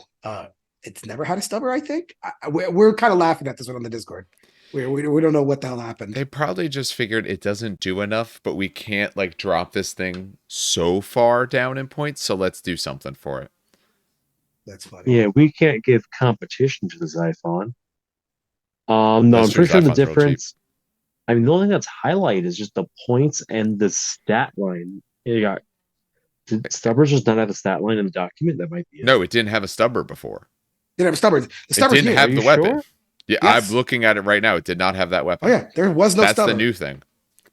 Weird, because that's not highlighted. You know what? I'd like to think that the stubber is highlighted. Yeah. Not in the war gear list. Oh no, not in the on the Avenger Strike Fighter. It's highlighted in No, I don't. The weapon profile is, but not the listing under war gear. Oh, where they put the war gear. Oh no, wait, my apologies. Actually, no, it did say hull mounted heavy stubber, so they just added in to show you what the weapon looks like. My apologies. Actually, the weapon was there. They just because what it used to be, it's used to say "See Liber Imperium" to find it. Now they're like, let's just give you the profile. So it actually does. It is a rear mounted heavy stubber. Okay, that's sweet. Yeah, Thunderbolt Fighter, same sort of thing, getting cheaper. Xiphon is still up. Yeah, Xiphon's criminally undercosted. Yeah. Let's see. Primaris Lightning, no change. Yeah, it goes to Land Raider Achilles. No Achilles, that's a point cut, right? Of like 25, I want to say. Off memory. Let me get to it real fast. 20 points. Yeah, 20 points cheaper, and then additionals are 15 points cheaper. Yeah, I like a bit cheaper. I wish it got a little more attention. It's a neat tank. I miss the ammunition options. Anyway, just a points cut. Mm-hmm. Next thing is a Casus Assault Ramp. It got Misericord. It got Misericord. Which, by the way, me and Sean were talking about this because I'm only a Custodes player. So, and Mechanicum. So I was like, isn't a Misericord the dagger that Custodes use? I was so confused for the longest. Yeah, it's Misericord. No. Open up your Liber Imperium. It says Misericord. I shit you not. Don't make me here. Hold on. What does this? But that's a word. What's the special rule do? Essentially. Now I got it. I'm sorry. I was talking about not even have it open. Lol. What page is it on? It's on 28. Give me a second. Scroll. So, oh no, they have it there. Yeah, secret. Yeah. Oh, they have it there. Oh yeah, they have it there. So the Misericordia basic or Miser. Damn it! Now you have it. The Misericord, a unit made up entirely models with Terminator armor, including Indomitus Terminator armor, Tartarus Terminator, Cataphractii Terminator armor, and Legion specific Terminator armor, such as Gorgon, right? Or models the Primarch unit type may charge in the same turn that they have disembarked from a model with the special rule. So they made it basically into an assault ram, an actual assault ram. Yeah, if you're in Terminator armor. They also tweaked the transport capacity. Yep, up by 4. Up by 4, yeah. And also they changed the name of the war gear. I think there was something like it had a wrong name, and it was a Siege Melta Array. It is now a Magna Melta Cannon. Melta Cannon, got it. Yes. Okay, nice. So right. wait, that's a substantially different weapon, right? The Yes. Siege Melta Array Yes. is the one from the Mastodon, right? Yes, it is. Yes, it is. Whereas the Magnum Melta cannon is the one from the Predator. I think the Kratos. Why do you The got to ask cr- questions like this? Yeah, why? Oh, damn it, Steve. Yeah. Why do I have to review the changes? I'm Jesus looking at the Christ. things Oh, that wait. I have the change. stupid cheat sheet. What's the name of the damn weapon? Magna I always Melta Cannon. ranged weapons, and it should be alphabetical. Oh, thank God it is. Magnum Melta Cannon. Yeah. It is 36 inches, strength 8, AP 1, heavy 3, armor bane, Melta twin linked. So it's not even a blast weapon. You're losing 2 shots, but gaining 24 inches of range. Yeah. No. Yes, you Wait, are. what's the Siege name Melta of the Array? Oh, it's under Range fucking 12, S. heavy 5. Oh my God, you're gaining. That was the difference. So Okay. you're losing 2 shots to gain 24. For tripling your range, I think that's a worthwhile exchange. And Jesus the Christ. other thing to keep in mind is that this is a vehicle that's flying. So like the 12-inch range, you're almost hitting like you have to be measuring them from base and stuff like that. It's all like crazy. By the way, Steve, I don't know if you can. Well, they say it wrong. It's Misericordia on them. No, it's Mr. Cord. Yeah. That's what they say. They're just wrong. So that's yeah. So it's just funny that I looked at it and I was like, why does a flying gigantic plane have a dagger? I was so confused. Because it's an assault ram. It stabs you with. That's one thing I'm like, fix the I'm sitting here part. like, does it cause instant death when it rams you? I was so confused. Yes. For Acheron's Fall, the Morat. Yes, the Mora one has a bayonet. Yeah, it has a dagger. That's what I'm thinking. I'm like, a charging ship with a dagger. I'm looking, I'm like, I don't understand. And then Sean goes, like, scroll down, and I'm like, oh, okay. Because my mind just shut down. I was like, I don't understand this. That was funny. Who's next? All the storm swords and shadow swords and stuff. So the Legion Malcador. Yeah, the Malcador is the next thing. They changed the writing of independent fire control. It's just wording cleanup, basically. Yeah. You shoot a gun, move to the next gun. Well, no, sorry. You cleared all your primary shots, resulting in full ballistic skill against one target. Then you can do a secondary attack at -1 ballistic skill for any number of secondary attacks. No gun shoots more than once. I think that's the most succinct way I could put that absolute wall of text. Yeah. No, that's a perfectly reasonable way to put it. And then they ported over the stat block, so you need to get your Liber Imperium out. That's all. Minotaurs went down by 30, and they got themselves an extra hull point. And they're cheaper to be able to take more of them, about 30 points cheaper in all ways. Good. They also mention that when they talk about can take the following, it used to be a front-mounted hunter-killer missile. It is now a rear-mounted hunter-killer missile. Yeah, we don't. That was another one we were like, I don't understand. Yeah. That's the only change there. You still have your Giant Earthshaker gun. That's going to hit 3 boards away. Go blast into your friend's game.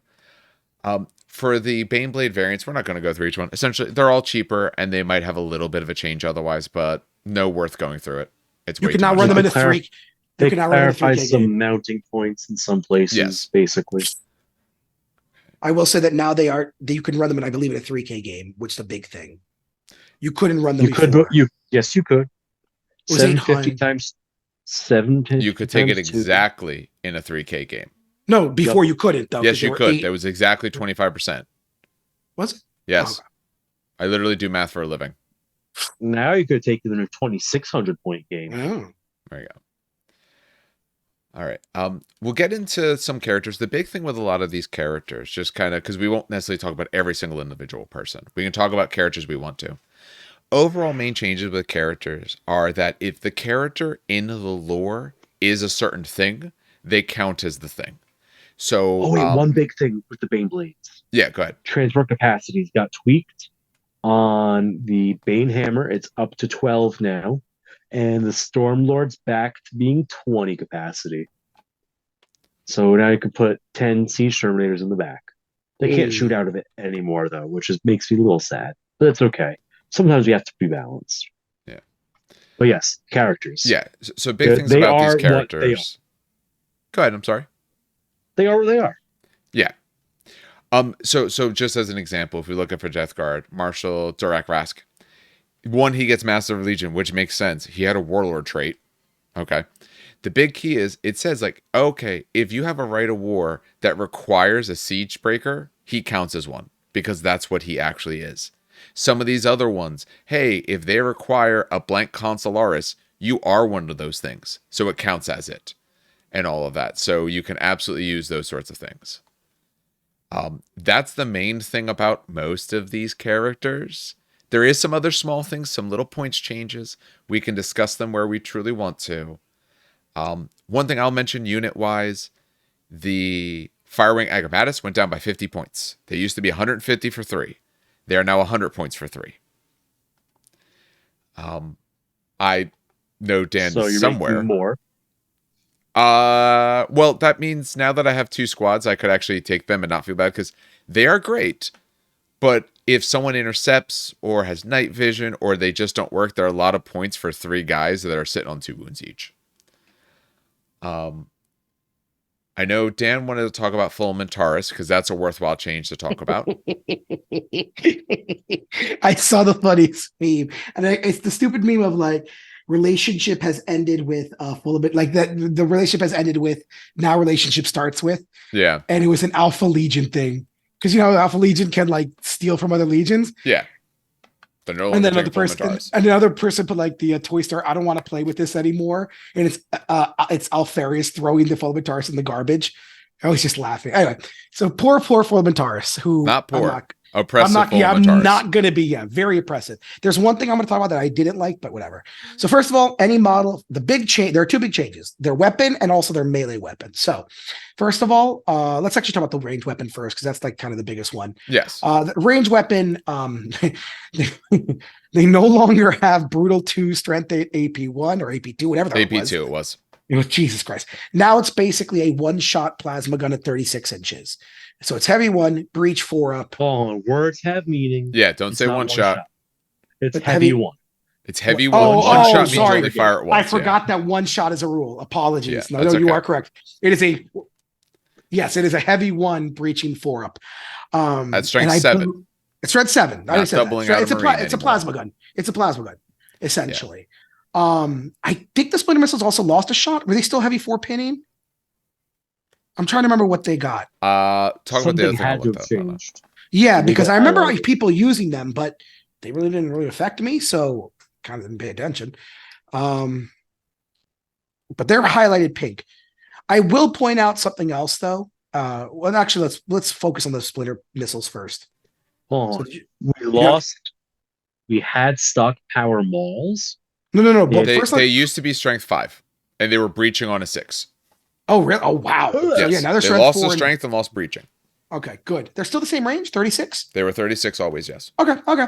Now let's talk about the melee stuff. So first of all, they got a power weapon for free. Yay. Well, hold on, I'll get to that moment. The big thing is that any model unit may exchange their Patriarch Targeter for a power weapon, right? However, let's talk about the Patriarch Targeter because this is a problem. Now they have the Patriarch Targeter instead of a Power Fist. So you have to purchase the Power Fist, or you do the Patriarch Targeter, right? Or the power sword. Or the power, or the power sword. You get a targeter or a melee weapon. Or a melee weapon, which that already kind of sucks. that hurts a lot. But it gets even worse when you read the Patriarch Targeter. So any model with the Patriarch Targeter may activate in the start of the controlling player's turn before any models are moved. Once they have activated, the model may not move during the movement phase, but gains night vision and shooting phase attacks get twin linked. So it's no longer, first of all, it did a whole bunch of other different things anyway. Not that it matters anymore because it's different, but now it's only for the model. You can't move, and that model gets twin linked in night vision. Yeah, it used to be the unit, it used to be guided fire. Yeah, this is the missile change, absolutely needed. Absolutely 100% needed. The guided fire was annoying. I'll be honest. The ignoring line of sight was horse shit. I always hate ignore line of sight stuff unless Yeah. it's barrage. That always has pissed me off, even in 40k. This is, I think, very much like what I said with Custodes. This is, and I don't play Ultramarine, so I have no bias in this. This is a kind of big nerf. It's Like, I feel like it was too much. Yeah. No, this not is too much. You think them losing a Power Fist for this was worth it? Like, Petric Target was the big thing Power with them. Maul. They come stock with Power Maul. Oh, sorry, They Power Maul. lost their Yes. Power Maul. Yeah, so it's either a Power Fist or this. And honestly, like, this was the big, I don't know. It just, I feel like it was too much of a hit. They could have just made this, one model doesn't move, the unit gains twin linked. I think Okay, I think it would have that's been fine cool. if they Okay. had done that, but I don't Yeah. think this I'm like going carbages them. to point out Go ahead. that night vision confers to the unit still.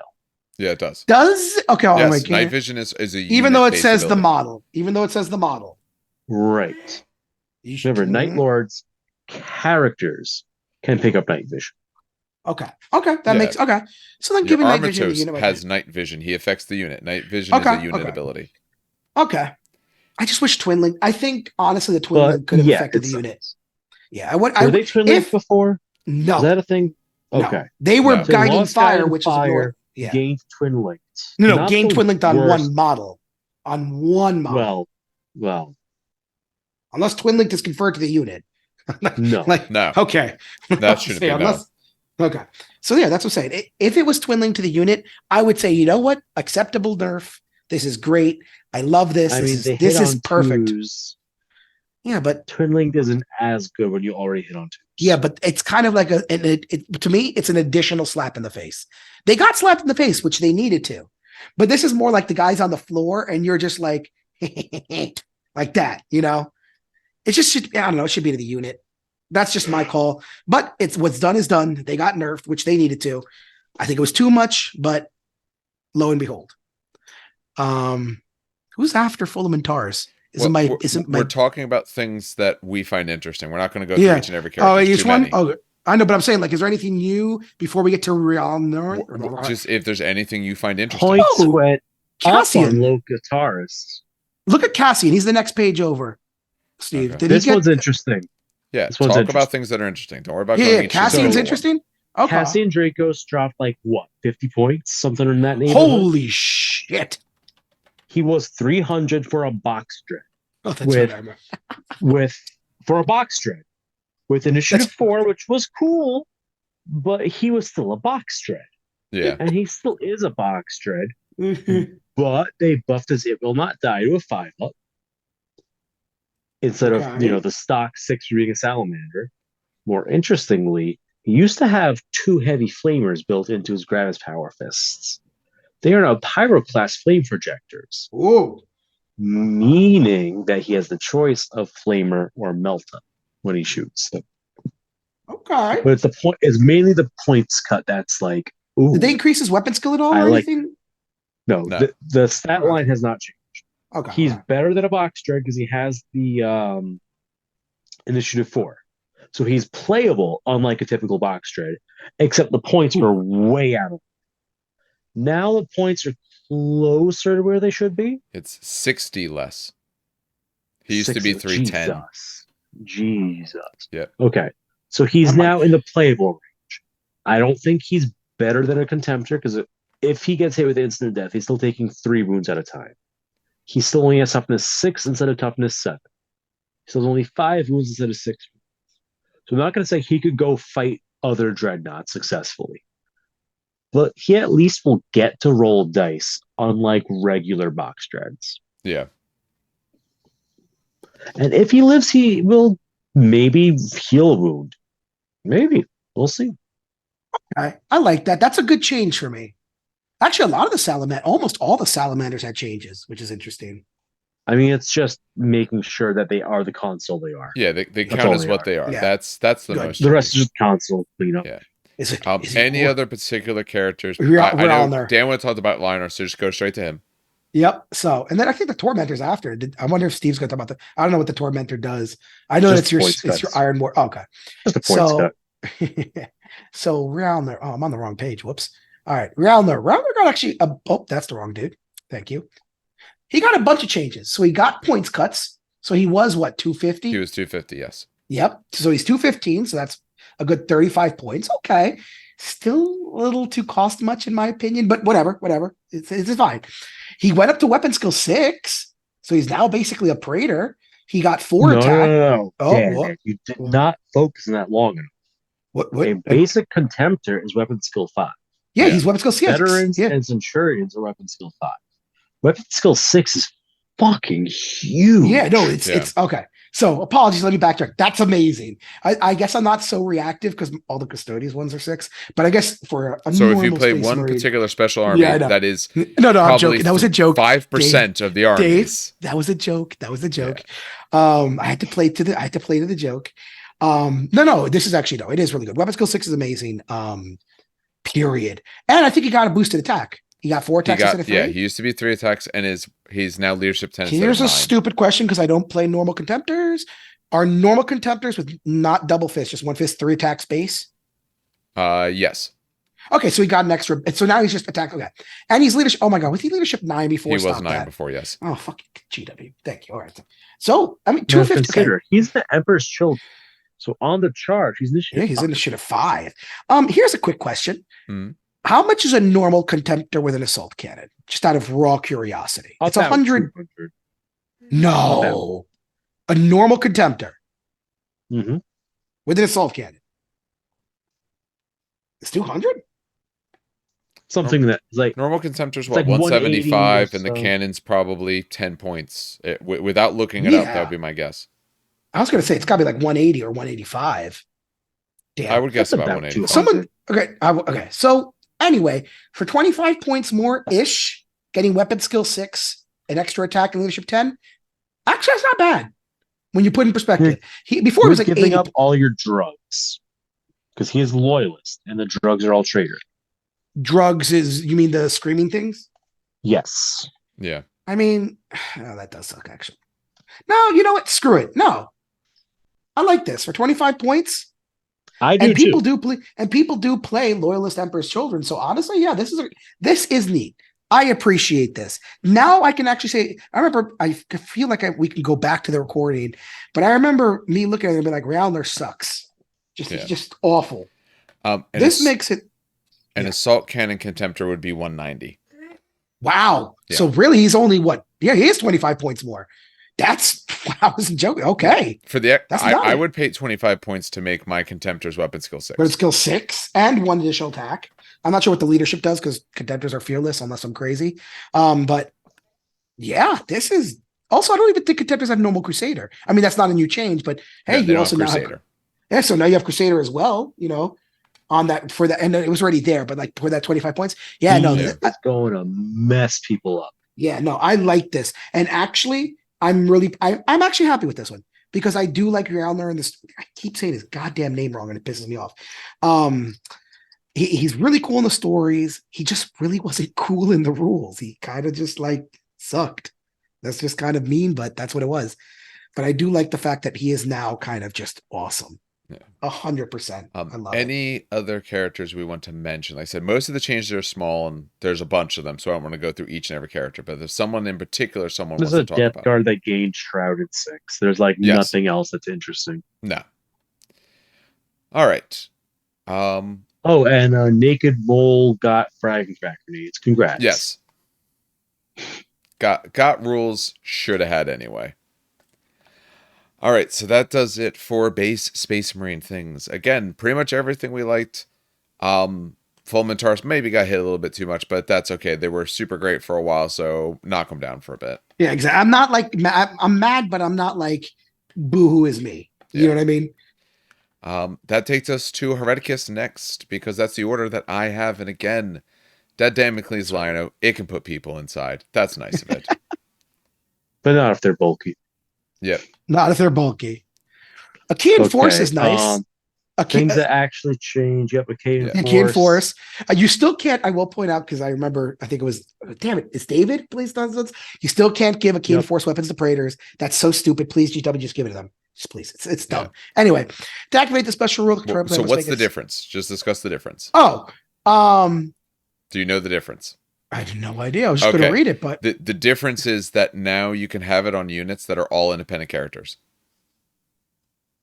Before, it specifically said that you had to be on. It couldn't be in units that were just independent characters. Now you can. oh, okay, Yeah, okay, that's okay. because it talks about that's the main difference. So if you put independent characters together, it's okay. The next change, kind of, just real quick. I know GW does Keywords. this. I know. Yeah, I it's know. keywords. That's the only reason. I why. know they got to do it, but it just kind of wounds me a little bit in the soul. If someone were to, no one has ever done this to me ever, ever. And I don't think I'll talk for Dave. No or one Steve. would. fix that. It's that simple. No, exactly. But it sucks that they have to do it as a just in case. It kind of just I don't know if they're doing it as a just in case. They're doing it to clean up their own language. Okay. To me, it just, I don't know. It reeks of like, I don't know, maybe 5 years ago, and they were like, no, you cannot do this. Stop being idiots kind of shit. Anyway. But yeah, venomous spears, poison 3 up to poison 3. Yeah. Yes. Now, before you guys miss this, they changed the Zardu Layak. Again? Because I know he was allowed to join. Oh, wait, I didn't even know this. I skipped this. Yes. So Zardu Layak, he's the dude that gets the blade sleeves, right? Yes. Yeah. He can now take a retinue squad. And if he does, his retinue squad and blade sleeves as one big unit, and he cannot leave the retinue. Ooh. All right, because I know I know they FAQ'd him shortly after we did it that yes, he can go with other things. I guess the change now is that he may go in a retinue. That's kind of cool. And he can take his blade slaves with him? Yeah. Into the retinue, yeah. So why the now other units no. Specifically the retinue, he's allowed to. Yeah. If he takes a retinue, the blade slaves will be part of it. They just get bolted to the side. Okay. Slight salt, Dan. Slight salt. Slight. Tiny amount. Remember the big demon complaint I had where the Harbinger can only take the attendants and not join anyone else? Yeah. Why couldn't they just fucking give him this rule? Play a real army, maybe you get it. And then he just joins. Like they have the rule there. Someone had the rule. How many dollars did your book cost, Dan, for your demons? That's true. I'm not gonna. I plead the fifth. I plead the fifth on that one. But yeah, go read the Q&A. God damn it. Yeah. So now he can take a retinue squad, and they just all get merged into one big goal lump. Yeah. Very simple, but I like it. It's good. I mean, maybe it's not simple when it comes to transport capacities. I don't know if that makes any weird situations where you could technically take a unit that doesn't fit. I don't feel like thinking that hard. Let's move on. Yeah. Sons of Horus, their rules work if it's disorder charge. It really always did, but now they explicitly have called out that yes, disorder, that's fine. You still get your rule. Mm-hmm. This next one is make a lot of Iron Warriors very upset. Crying bolters. Yes. If you have a bolter and you make it into a not bolter that is a bolter, such as a shrapnel bolter or a what's the Sons of Horus one? The Sons of Horus one or the Thousand Sons one. If you have a bolter and you make it a not bolter, it is no longer a bolter because it's not a bolter. Tracking? Yep. It's shrapnel bolter. I hate how that's worded. I hate how you worded that. Shrapnel bolter is not bolter. Therefore, cannot take bayonet or chain bayonet. Yeah. Cannot be used to Fury because it is not a bolter. Fury of the Legion.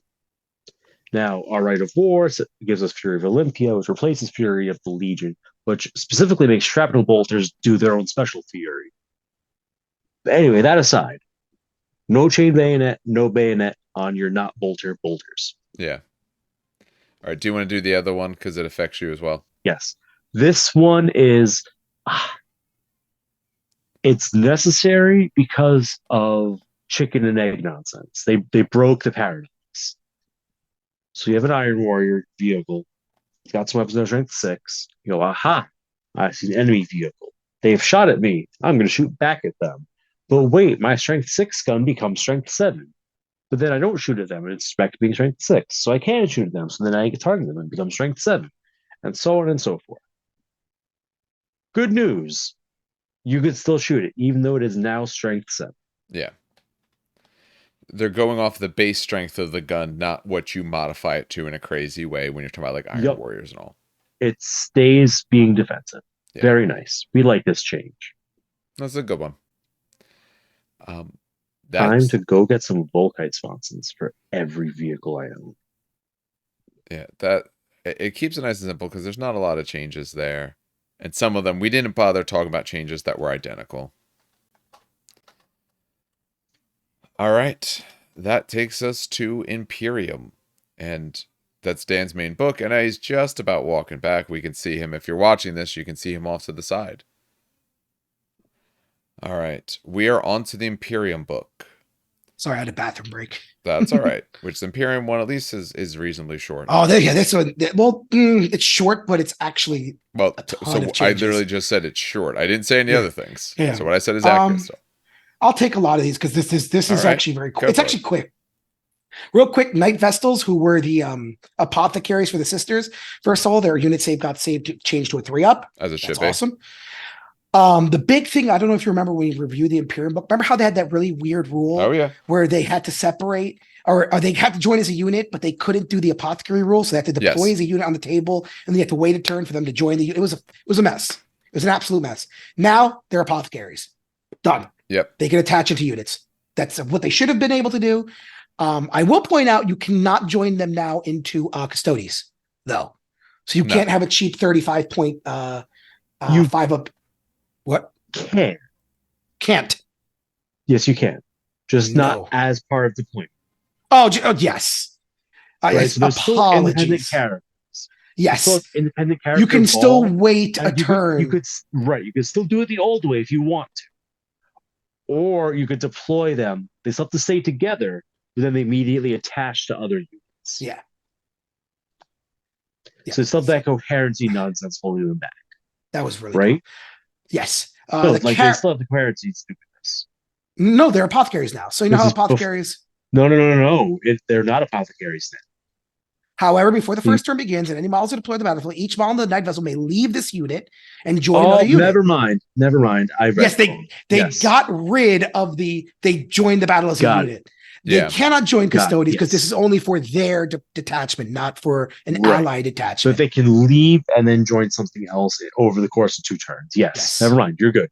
No, you're good. This is the one army. This is the one army I should know how to read. He says the Karen Inquisitor. Jesus Christ. Inquisitor. Speaking of knowing the army that you read.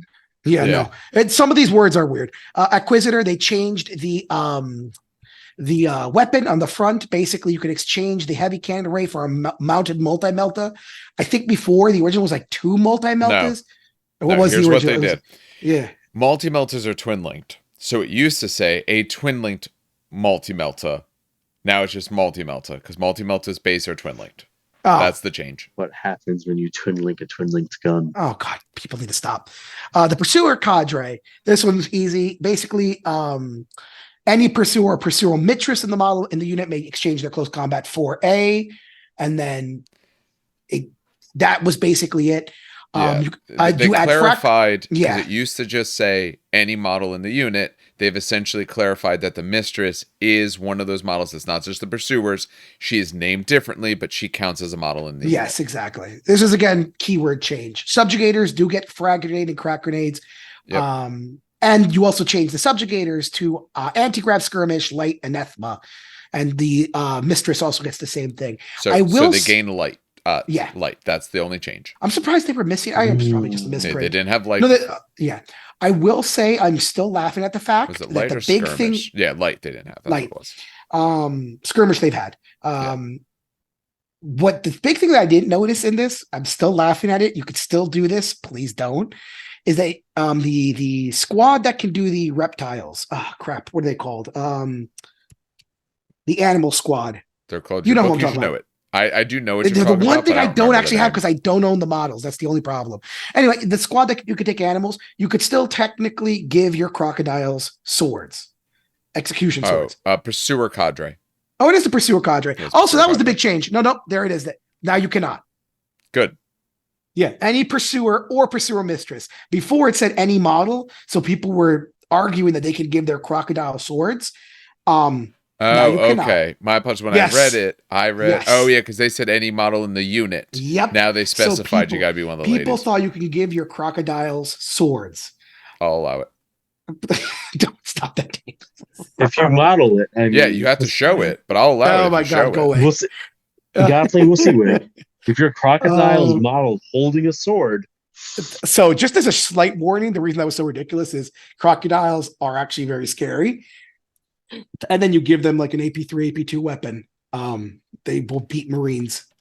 It's actually kind of I thought you funny. could say like crocodiles are really scary, but then you get them like a toy lightsaber, and all of a sudden they're cute. I thought that's where you go they're with it. I don't know how they would beat a Marine, but they do. Also, Solar Auxiliary. in, in case anyone is curious, they are caiman, and caiman are alligators, not crocodiles. Oh, am I starting the camera correctly? You're right. That is actually correct, though. They are actually God damn caiman. it. Caiman are a type of alligator, not a I was crocodile. like, okay, I'm glad we corrected that. Now, if people would stop typing, I'm sure there was a scientist, or not even a scientist, a biologist. Biologists are scientists, in you know. Space Australia, and he had to play the didgeridoo to ward off all the space crocodiles. Jesus Christ, crocodiles with swords, go home. Oh my We God. put over the fact they're alligators. I have no idea All what the right. Solar Auxiliary change is, to be quite honest. Probably that's just free. Oh my, yeah, they just change it. That would be free? my guess. I don't have that book handy, or else I would tell you. I can look it up while I talk about other stuff. I can see if I can grab it either- fast. Well, this is the last thing, I Points think. No, cost thing, not. It's not. or it is a keywording thing, and I'm inclined to say it's a points cost thing because Gravis autocannon Oh, sounds about anathema. That's right. Look, might have been a twin link glass cannon instead of a Gravis glass cannon. That could have So been while you're change looking, as well. while you're looking that up, the anathema change is super easy and also needed.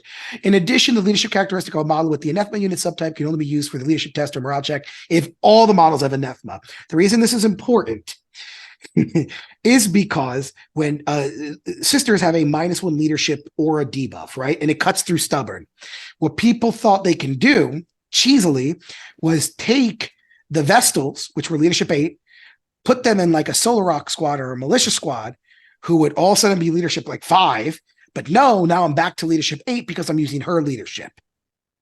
That is not how that works. Same thing with custodies, by the way, but Makes custodies have higher sense. leadership. Custodies have higher leadership, so it didn't really matter for them. But like if I put Kroll in a unit of Heteron Guard, negative, they are leadership 9. They are not leadership 10. Yeah. So just I don't know anyone who is doing that, but now you can't. Good. Go away. All right. The Solar Aux change. It's so now it's turret mounted Gravis either way. It used to be 2 turret mounted Gravis. Oh, that. Oh, that's okay. I remember this stupid thing. I don't think anyone played it that way. 2 last cannons side by side. There's 2. I don't No, think it's so. Gravis. Gravis has 2 barrels. Yeah. I Okay. don't think, yeah. I was gonna say I don't think I've thought never heard of they someone all- playing this. I thought they already changed that, but maybe they changed the way they changed it. I think it's literally just people never did it. Like that. That's fine, but like people never like. Did I just Did. like threaten violence on them for that? I don't know. In any case, yay. No, yeah, I literally think it was something that Fixed. no one ever did, and everyone thought it was stupid. All right. That takes us to Mechanicum. Getting through these now fast because these ones are shorter than the other ones were. This one is broken. As in, it Oh, does the not work the way they wrote armatures. it. Oh, poor Lou. It was fun while it lasted. Yeah. Well, Armatures no, it now still get lasts. affected by rules as that they written. should be. Yeah. Which Rules okay. as written, they're not mechanized subtypes. Yes. Copy So we paste. can ignore this. No, of course It's not. a copy. No, paste. I'm not actually joking. Dave, No, there. I understand Oh. that, but that's Okay. it's obvious what it means. Yes, I know. It's 100% This is- obvious. I'm just laughing. So now haywire, detonation, which is the melt a bomb rule, Yeah. armor bane, and battlesmith work, which means you can now fix your armatures. Yep. Yay! Now, specifically, it does not say they can be affected by crack. Right? Am I- correct. Okay, That's so true. good. Which is what I got Grenades to cannot be. be used to attack. So I'm happy with that because I'm actually so crack let me- grenades would wipe. yes. No- So let me no explain. At first, when I read this, I saw the dreadnought unit type and I was like, oh no, they get crack grenaded. So for those who don't know, crack grenades are strength 6, AP3, auto hit. You just need to roll to wound. The auto hit and AP3 means you just literally kill armigers without a second glance, because they're armor 3. The auto This hit and strength 6 means they're useless against a contemptor because they're toughness 7, so you need 5 and they they're 2 save on upset. 2s. Exactly. Yeah. So this, I think the Haywire, Battlesmith and Armorbane, I'm fine with. Haywire might be too much because, again, armigers are so... Okay, but look at an armiger Yeah, I'm listening. then look at a sentinel. Why would the sentinel get hit with Haywire and not the armiger? True. Look at it's just that they're armiger, 200 points look at and they're so big boy. They're just 200 points and they're so meh. Like, they are literally the definition of a troop tax, in my opinion. They should get like a 25 point cut. I think that's enough. I would say yes. That's just, it's like, this is one of those cases where, like, okay, Armor Bane, I understand. Battlesmith, I understand. The Haywire, I'm like, but there's still 200 points. Making them use a pinning would help too. Yeah. Poor Lou. They're still pinning. So it's like, yeah, they got kind of screwed by this and didn't really get any benefits. It kind of sucks because they already kind of suck. The thing is, they're in line with what it should have been. And I understand. It was ridiculous that here's this effective... It's a robot that doesn't get affected by robot things. I understand. And I'm not debating that. I'm not at all even angry at that. I'm just like, these guys suck. And now they suck even harder. And they're a troop tax. Actually, literally a troop tax because you need 2 for every 1 knight. Yeah. So it's just, it feels bad in my opinion. I understand why they did it. I understand that it was needed to be done. I just don't like it. If they stay being an issue, then they change something else about them later. Yeah. But if you want to be that guy, they are not mechanized. I'm cooking. What do you So you put them with some macro tech Omnissiah robes. Okay. So you could repair them at a distance. Oh, that's interesting. Okay. And now if you're not immediately wiped out and swept in close combat, you could at least fix them up. Okay, that's cool. I like that. The next change hurts. Still. The next change hurts. So you know much. what? I'm okay with this though. Yeah, I know you're okay with it because I did it to you. So for those who don't know, Paragon is what you get when you oh no, the word literally escaped my day. Paragon of Metal. When you paid for Paragon of Metal. Paragon of Metal was interesting because it meant you got precision shots 4+, precision strikes 4+. You got It Will Not Die.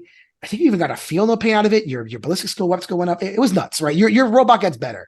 But it was weird because rules as written in Mechanicum before this happened, you can literally argue that it could react and also not react. It was the weirdest thing because it literally contradicted itself in the book. Now, no, you cannot react. They have fixed the problem. Yeah, they fixed the problem, which hurts me because it was overpowered. It was absolutely nuts. But I don't know, it was like the one good thing Mechanicum had. As long as you didn't, because you could only make 1 unit. It wasn't like you could spam a bunch of Paragon and Metal dudes. Scoria is not like right there in the book.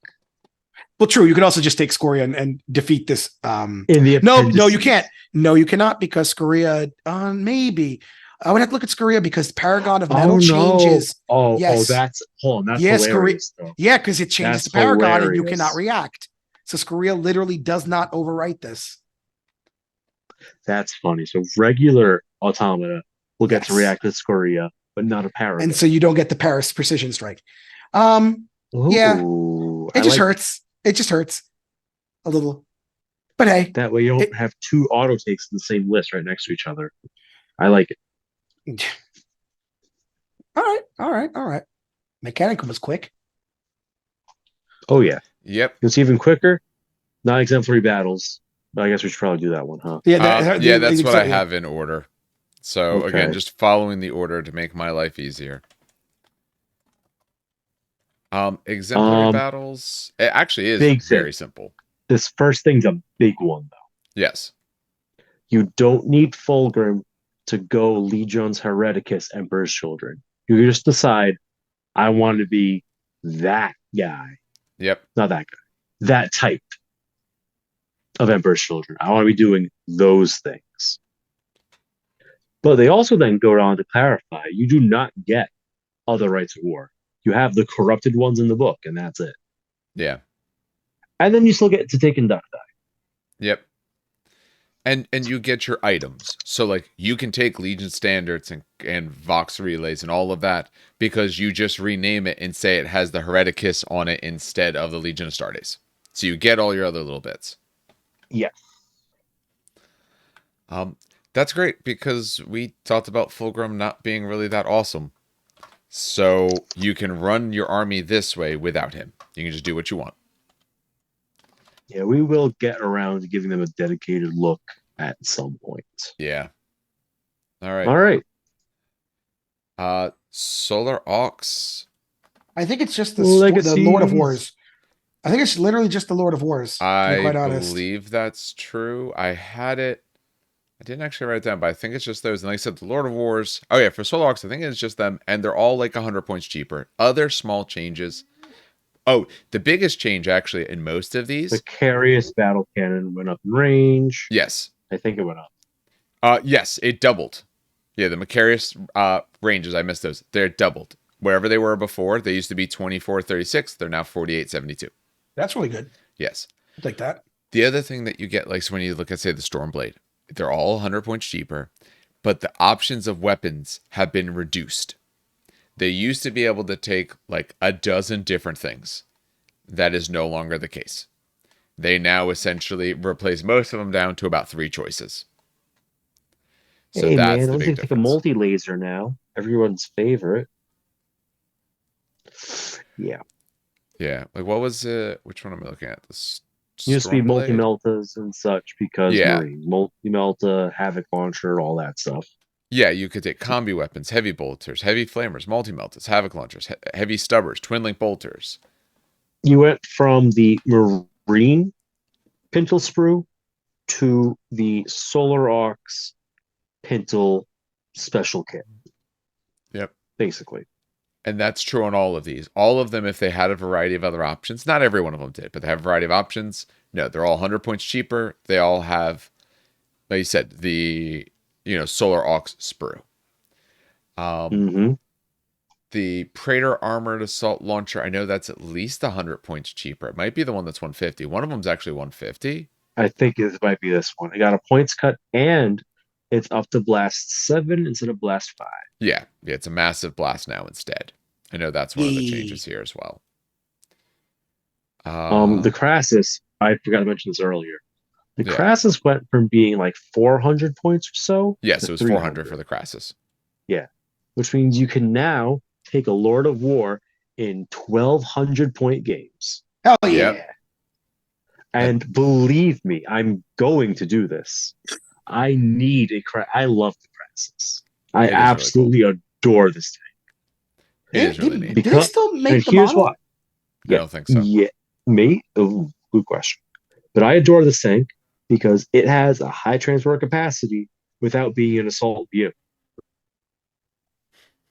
It's not a Land Raider. It just carries a lot of dudes, And that's something that I wish you just had in the Marine Army list.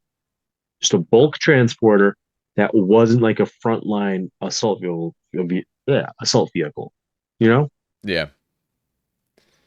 Like, I don't need a Spartan for a 20-man tactical blob. For 10 Terminators, absolutely. But not 20 tactical Marines. This is the answer to that problem. Yep. So it's very nice to see them get pushed down points-wise to a point where it's like, okay, I kind of want to hunt one down now because, yeah. It's just like that using up your Lord of War slot for what's essentially just, 3 rhinos duct taped together with extra armor paneling. In most ways, except for points, yeah, even by model look. Yeah. All right. Being super happy. That's going to take us to Militia. Like I said, a lot of those good changes. Those vehicles should be cheaper. They're way overcosted. They're probably still overcosted, realistically. Yes, but they are. They're better. They are. Okay. If you're running that army, you're taking them because they're fun. Yeah. Militia, I could run you through, but from memory. Yep. they clarified void jumpers. Yes, they did. If you're doing the jump pack thing, then you have to have pistols. You're not allowed the shotguns. Yes. I think that's like it. That's the only. That paragraph is the only thing that changed from here. Yep. And my opinions on that have not. But it is worth mentioning that Militia did get 3 new provenances to choose from in the last of the Legacies documents. Yes. Not Legacies, exemplary battles. Which is funny because now the Legacy only army has an exemplary battle. So did we cover that yet? No. Those no, So what do because you we think? haven't technically went through the book for it.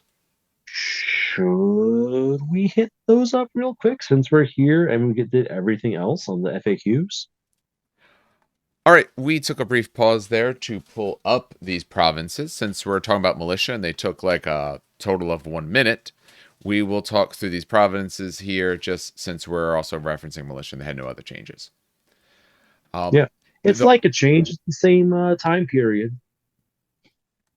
Yeah. All of these really relate. If you go through these exemplary battles, it relates to like the Mechanicum as essentially pulling these guys into service. That's really what it is. Which you really don't want to do. No, but they don't really have a choice. No, they do not. All right. Anyone have a particular one they want to discuss? Listen, the tech priest said he would give me a hand. Okay, I didn't realize by replacing what that your fully own. entailed. Yep. And the hand All would right, be an axe. So I don't want to be stuck with the first one. How's that? All right, I'll do the first one then. Opinion. I like the the Messiah. Yes. So remember how this works is essentially that you get to select 2, assuming you have a Lord Commander, and sometimes they restrict what other ones you can take with them. So all eligible models in the attachment with this province may be upgrade their las guns to las rifles for no additional cost, so you get a better gun. And then you have an option. Eligible models in this militia grenadier squads or the command cadres may upgrade all las guns to las locks and may upgrade sniper rifles to arc rifles for a cost of 45 points per unit, regardless of how many swap them out. So those units can get better weapons, or sanctified weapons. A force commander in the attachment with this province may exchange a close combat weapon for a Carpacent stave for 5 points, and or a las pistol for a radium pistol for 10 points. The force commander also can take a silver arm for 10. You can't take it with Armory of Old Knight Province, which... Reason being, now you have 2 different things telling you to replace your weapons. Yes, thank you. Because screen-wise, I don't have that one pulled up, so I'd have to go and pull that up as well, which I can do. Now, hear me out. This would be hilarious with Tainted Flesh to do the Maker's Cult has the rat advec dudes. Yes, they do. This is perfect for that. People already kind of commented on that. That's why I was like, oh, I know where he's going with this. Yep. Rat mech. Yep. There you go. I do like rat mech. I think that's pretty good. I was just pulling up the other options as well so we can talk about them as needed. Remind me, because I don't have my book handy. The las rifle, that's what the Solar Aux have, right? Yes, so sir. You either have the longer range shot at lower strength, or you get the shorter range shot, but you can hit strength 6. Yes, that's absolutely correct. Okay. But it's a heavy weapon instead of being rapid fire. Yes. Okay, so there's a real trade-off to be had there. Yes. Okay, that's interesting. And then you don't get the Solar Aux las locks are the laser shotguns. Yeah. Yeah, you don't have the Solar Aux rule of you don't care about the fact that's heavy, essentially. All right. I have to think if I want to make that swap, but it's a thing. It's funny. It lets you do. It gives you an infantry-based fire base, and then you could have, say, levy squads or things like that in front to be, the fodder and also keeping them away from you. Yeah. So, I mean, Ooh, You need the 50 strength. Lasloks in a unit's interesting. Yeah. Ooh. You're potentially taking almost the cost of some of those units for that thing, for the upgrade, but take a bunch, yeah. I mean, not the Lasloks. I meant the Las rifles. 50 Las rifles is actually It's going to that do work. could do something.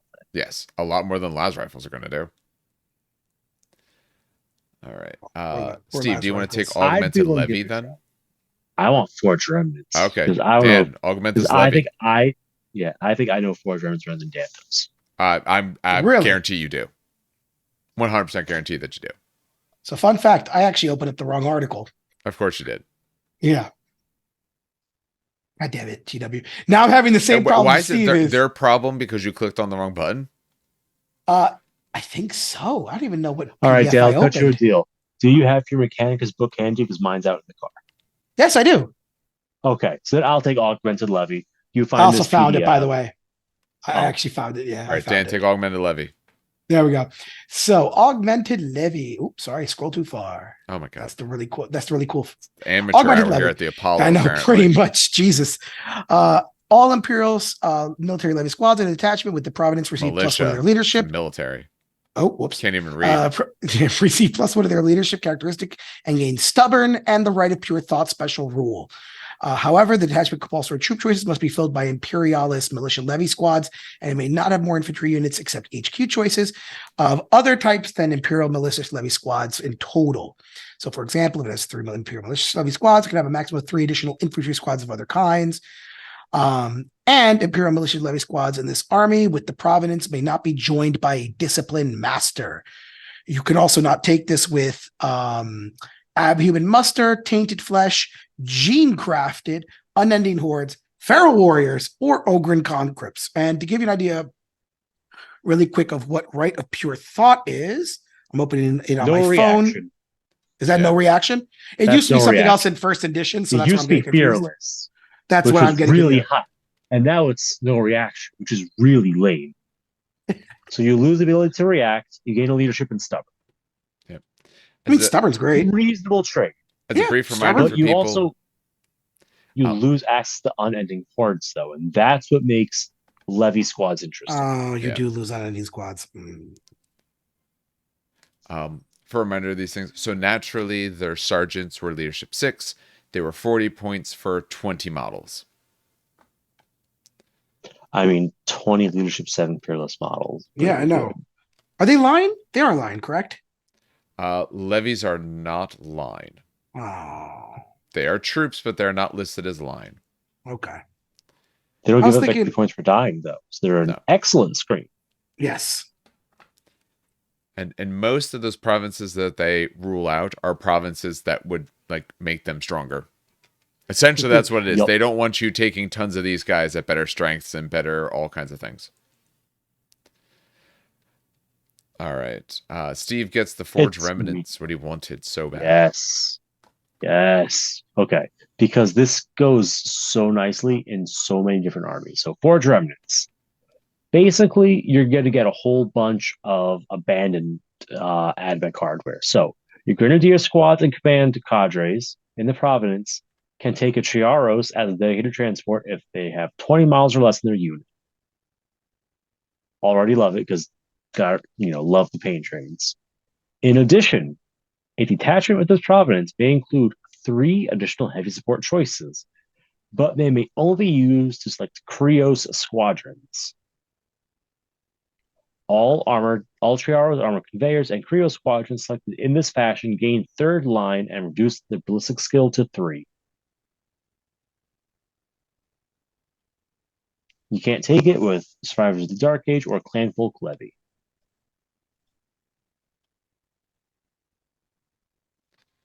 All right. So what do you love so much about this? Yeah. I'm like trying to figure it out here. It's the tanks. Have you actually... See, this is why Dan can't have this one, because he doesn't understand what a Krios does. I actually don't, so I don't. I do. I don't own them. It has big fuck you lightning cannon. And big fuck you anti-tank guns. Yeah, hold on. Yeah. It's got both. It's not the Venator, it's only the basic Krios. Yeah. The lightning cannon. Oh, you can't up? Okay. Nope. They're 2 different units now. Got it. but Okay. you get 3 extra slots to take squadrons of these things. And like Ew. third line kind of hurts on them a lot more than it hurts on a, say, Baneblade. But the BS3 you don't mind so much because they were shooting a blast weapon. And a third of the time you're hitting anyway.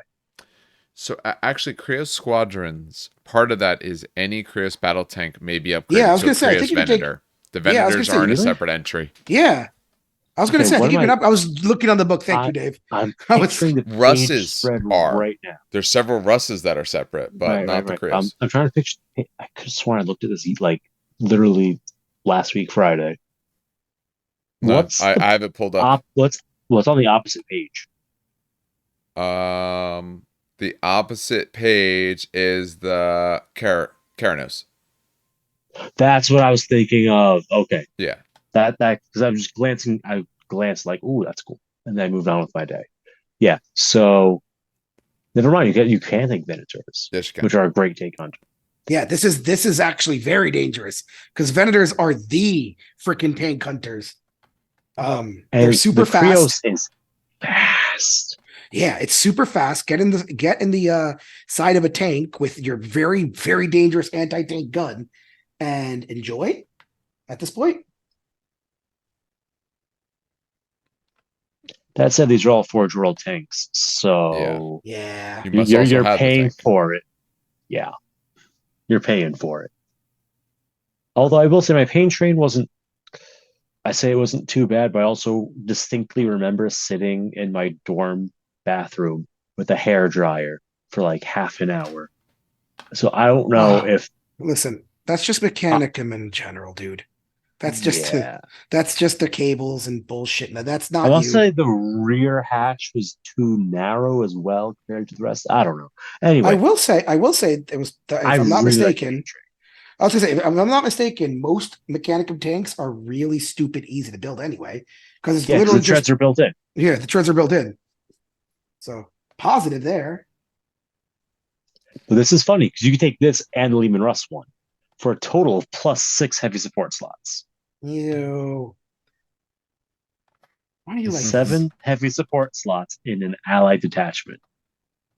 That's amazing, though. I would run this. Yeah. As long as you're playing a big enough game.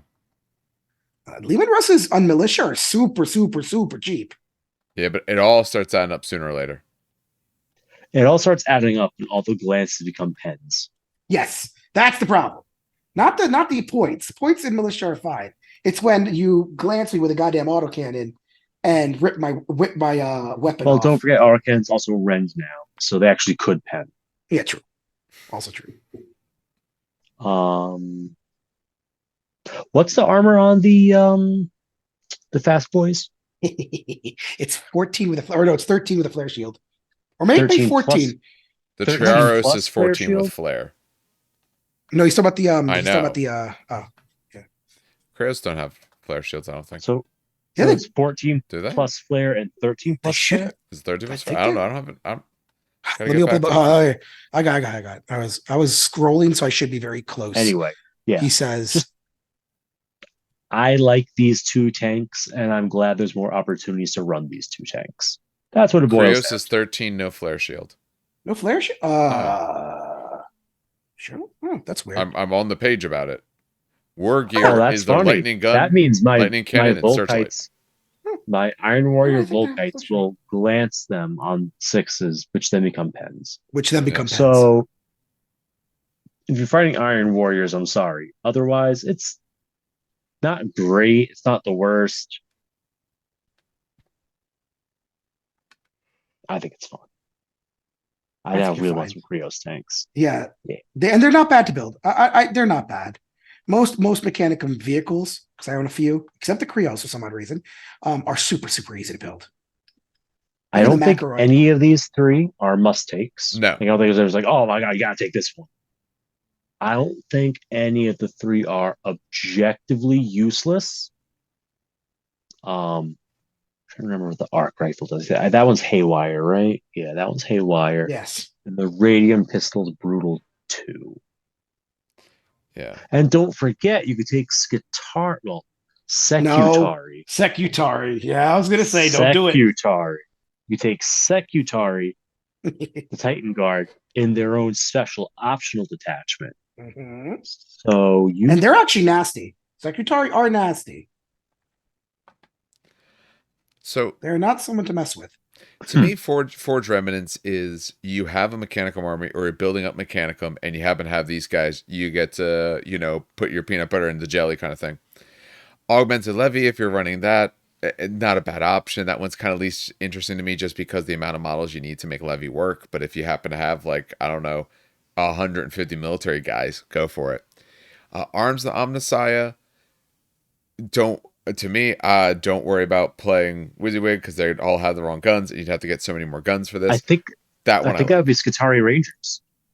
Yeah, right? you could do that. You could do it that way if you wanted. I think that works. You could run Scutari Rangers as your Grenadiers with the las rifles. Yeah, because Grenadiers Actually, are work. 4-up saves, right? That would work. Yeah, that would work. That's a fair way to do that. But I think that one to me is just the most interesting because I'm getting some new weapon options on my units, and that really lets me diversify something that really wasn't very diverse before. 45 points is a lot of points, though. It is, but this is an I'm army not sure that you tend to be cheap. That great. Also true. But honestly, though, here's my problem with this army list, just in general, is that you only get one Grenadier squad per slot versus three of the other options. I wish you could take multiple Grenadiers in a slot or take them in like multiple slots. Like if I could take them as troops and elites, I like them more. Just because like I take my 10 dudes or my 20 dudes and I'm like, all right, this is great. And then it's like, oh wait, I used all my slots and I still have all these points. Yeah. Even when they're tricked out. It can be an army where you could have a hard time filling it because you are literally the horde. And the options that might fill it a little bit better, you can't take enough of. But all right, let's get a little bit into a final thoughts and closing related to all this. So it seems like overall we're very happy with the FAQ. We're very happy with all their decisions pretty much. Is there much outstanding issues that we're still hoping to hear? We talked about a few. Is there any outstanding issues we didn't mention? Go ahead. I just had the one thing that I mentioned with the tanks and the damage mitigation. Like, how does hull points interact with damage and mitigation rolls? That's the only thing that I had that's like, ooh, they missed that. Yeah. And the allied level things. But both those things I said already. So I don't know if there's anything I haven't had a chance to interject with. Yeah. Nothing I can think of. I think there still might be a few things that probably need a little bit of cleaning up. But all right, and this is editing me coming in here about a day or so after the podcast to tell you what I cut and what you're about to hear after this. So the part that I cut, we were having a discussion back and forth because for whatever reason, and we go a little bit into the reasons why, but we have a bit of a discussion about believing that when you do a shooting phase reaction, that the unit that is being shot reacts first, therefore shoots first. You don't pull any casualties, but they shoot first. Then the unit that originally targeted them shot. That's incorrect. It is actually worded that, and as we specify this, they choose to react first, but they don't actually do the reaction first. So when you're targeted, you decide if you'll react. Then later you actually perform that reaction. Now in the assault phase, this is reversed. In the assault phase, they will perform their charge, in essence, roll it, determine it, stuff like that, and actually move the models. Then you will complete all of your reactions. Then they will actually move. So we had a little bit of a mix-up there. With the current way the rules that GW has done, this doesn't really invalidate anything that we've said because the little bit that it might have has now been removed anyway. So if in the previous video any of that was said, it was just a mix-up on our part, but now it's all been clarified. One of the big things about popping demons down in the assault phase, they've removed that anyway, so there's no concern there. Biomancy, not in your turn for defensive purposes, they've removed that, no concern there. So what it boils down to then is everything works fine. It works a little bit different than we originally said. Where we cut back in is after we figured that out, so you hear us more discussing the cleanup and our thoughts on it from there. All right, and now back to the show. All right, we just spent, I don't know, 5 minutes looking over things, and what we realized is we made a mistake, so we want to correct that here. You might hear the mistake depending on what I cut out. It's not I that... have made a grave mistake. Yeah. So that's all right. It's not that the reacting unit shoots first. That is incorrect. It's that they now choose first. It used to be you shoot them, then they choose to react before you pull the casualties, but then they make the choice. Now it's when I target you, you make your choice if you're going to react or not. So I think most people literally played it that way because it's been that way for a bit now, but we apologize for that. It's not that they shoot first. So in that case, the pinning part, there's no concern there. They're going to get their shots in first, the attacking unit, not the reacting unit. So they technically could pin them first. Although they've already decided to react, and then you could force them not to be allowed to do the reaction because they've pinned themselves. Or you've pinned them, I should say. All right. Hey, we figured that out. Turns out they don't need to FAQ it. We solved the mystery. Aha! Yep. And that works well with the biomancy thing because we said, oh, biomancy you can do first. Hey, it turns out you can't, and you couldn't use it to do the reaction anyway, so it's all good. Speaking of frequently asked questions, when will the train kickers actually read a rule before talking about it? We do. We go through it. I don't know why we thought that. Maybe you saw something. I guess we went off of that. I will say, because I've been quiet this whole time, Yeah. I will say I've seen YouTube channels doing it that way as well. Yes. One of the very first YouTube channels I saw that was actually Mini Wargaming, and they even discussed it at length. Like they don't like that. Like they didn't like the change at all, but they were like, whatever, it's whatever the change is. So put on tinfoil hat. Maybe GW did have it and secretly like deleted it. That would be funny. But that's the thing, because I on my phone still had the previous two versions of the core rulebook FAQ. Oh. And there was never a point, apparently, where you would resolve the return fire before the initial attack. What they changed is you chose to return fire before the attack. Where it probably you wouldn't roll it till after. Yeah. Where it probably came in is that it does happen because we talked about this in a previous episode. It does happen that way in the assault phase. You do shoot first, then they come on in. So it was probably, we were talking about that. I know the last time we were talking about it in assault phase constantly, because it is true there. This is just in the shooting phase. So if it's in the assault phase, you still, essentially defender goes first. In shooting phase, defender picks first, but goes second. But that's not too big of an issue because most of the talk we were doing the previous time when we were having those things was all related to the reactions in the assault phase, not so much the shooting phase. All right. Anything else, gentlemen, before we call it for tonight? And honestly, I like the fact. That's kind of like my final thing. I do like the fact. Oh, yeah. I kind of wish they'd finally, though, release like a balance patch. I don't know if I think this counts as their balance patch. So, yeah, then if it is, they're not going to do a separate balance patch. I just wish they would fix Custodes. I still have the same issue of like, why are Misicors?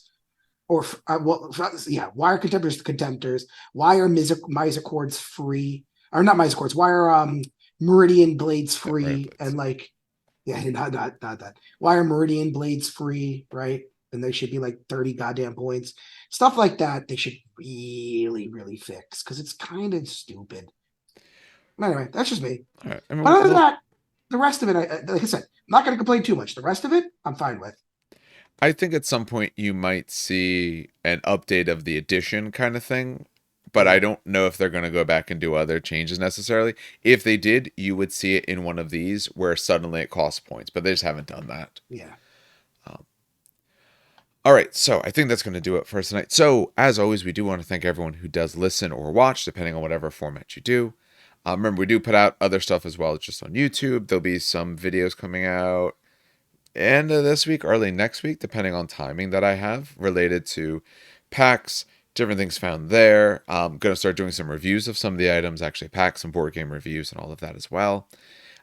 We've had to change a few things around, but we should have some extra content related to Imperialis in about another week. The hope is also to get some battle reports out. We're going to start very small, build our way up, especially as a way to help both teach the game, learn the game at small sizes, and kind of build up as your natural progression would be. Don't go straight to 3,000 points for this game. That's insane. One thing I'll go say 1,000 is max. that, 1,000 max, and I will say it's a very different game because at 1,000 points, losing like a squad is like, oh no. And that's Very much fine. like in a It smaller can game. Yeah. feel Yeah. different, but don't go That's what straight I've to the whole thing. seen. You'll Yeah. play all day. Yeah. No. Um, Until you actually learn how to play it. Because it does play, people are like, oh, it'll take 5 hours. Not really. Epic was, our second edition was the very same way, almost the same rule set. And as long as you knew the rules and it was alternate activation, right? You took a normal 40K game. It was a normal 40K game. Yeah. People just complain too much. So, like I said, we have those sort of things coming up soon. We are going to go to Imperialis probably next to talk about it just in general. And as we start getting some games in and try it out, then we'll get into more details of exactly what we think about it. We have to kind of get to it first. Yeah. I put this up as a poll to our patrons of kind of what to go through. So far, it seems like it's a little bit more of that, but we also have the special characters we're going to get to and some other things. And we'll see what it is that people want us to target as we kind of close out the year. We'll have plenty more stuff next year, but we got to kind of figure out how we're going to close out through this year. Remember, if you want to reach out to us, we have our Discord, we have our Facebook, we also have our email, trainkickersnj@gmail.com. Obviously, you can reach out. If you do watch us or anything like that on YouTube, likes, comments, subscribes, all that kind of stuff really helps, especially the subscribes, because like I said, it's like 30-some%. I can look through and see the amount of people watching stuff, but then I can see the smaller number of people actually subscribe, and we can see when people return. We can watch So just you. Yeah, just actually it was the other day. I think our audience is 0.3% female and things like that. It was funny going through it, just the little things. For demographics, it's like 95% of people in like the 25 to 35 age range, all that sort of stuff. So it's exactly what you think of when you think of this, although the diversity that could happen and all would be great. So other things I want to say, if you follow us for any conquest stuff, in the links underneath in the show notes here on YouTube, I always put our information down there, because if you put in our code Terrain Kickers and follow one of the links, you can save yourself 10%, help us out as well. We also have a Patreon. We put that up. If you do enjoy the content and you would like to support, we always thank anyone for that, especially in the holiday season, though. Let's face it, you have other charities, things like that, so look to them. Maybe in January when your credit cards cool down and things like that, then you can always have that sort of consideration if you wish.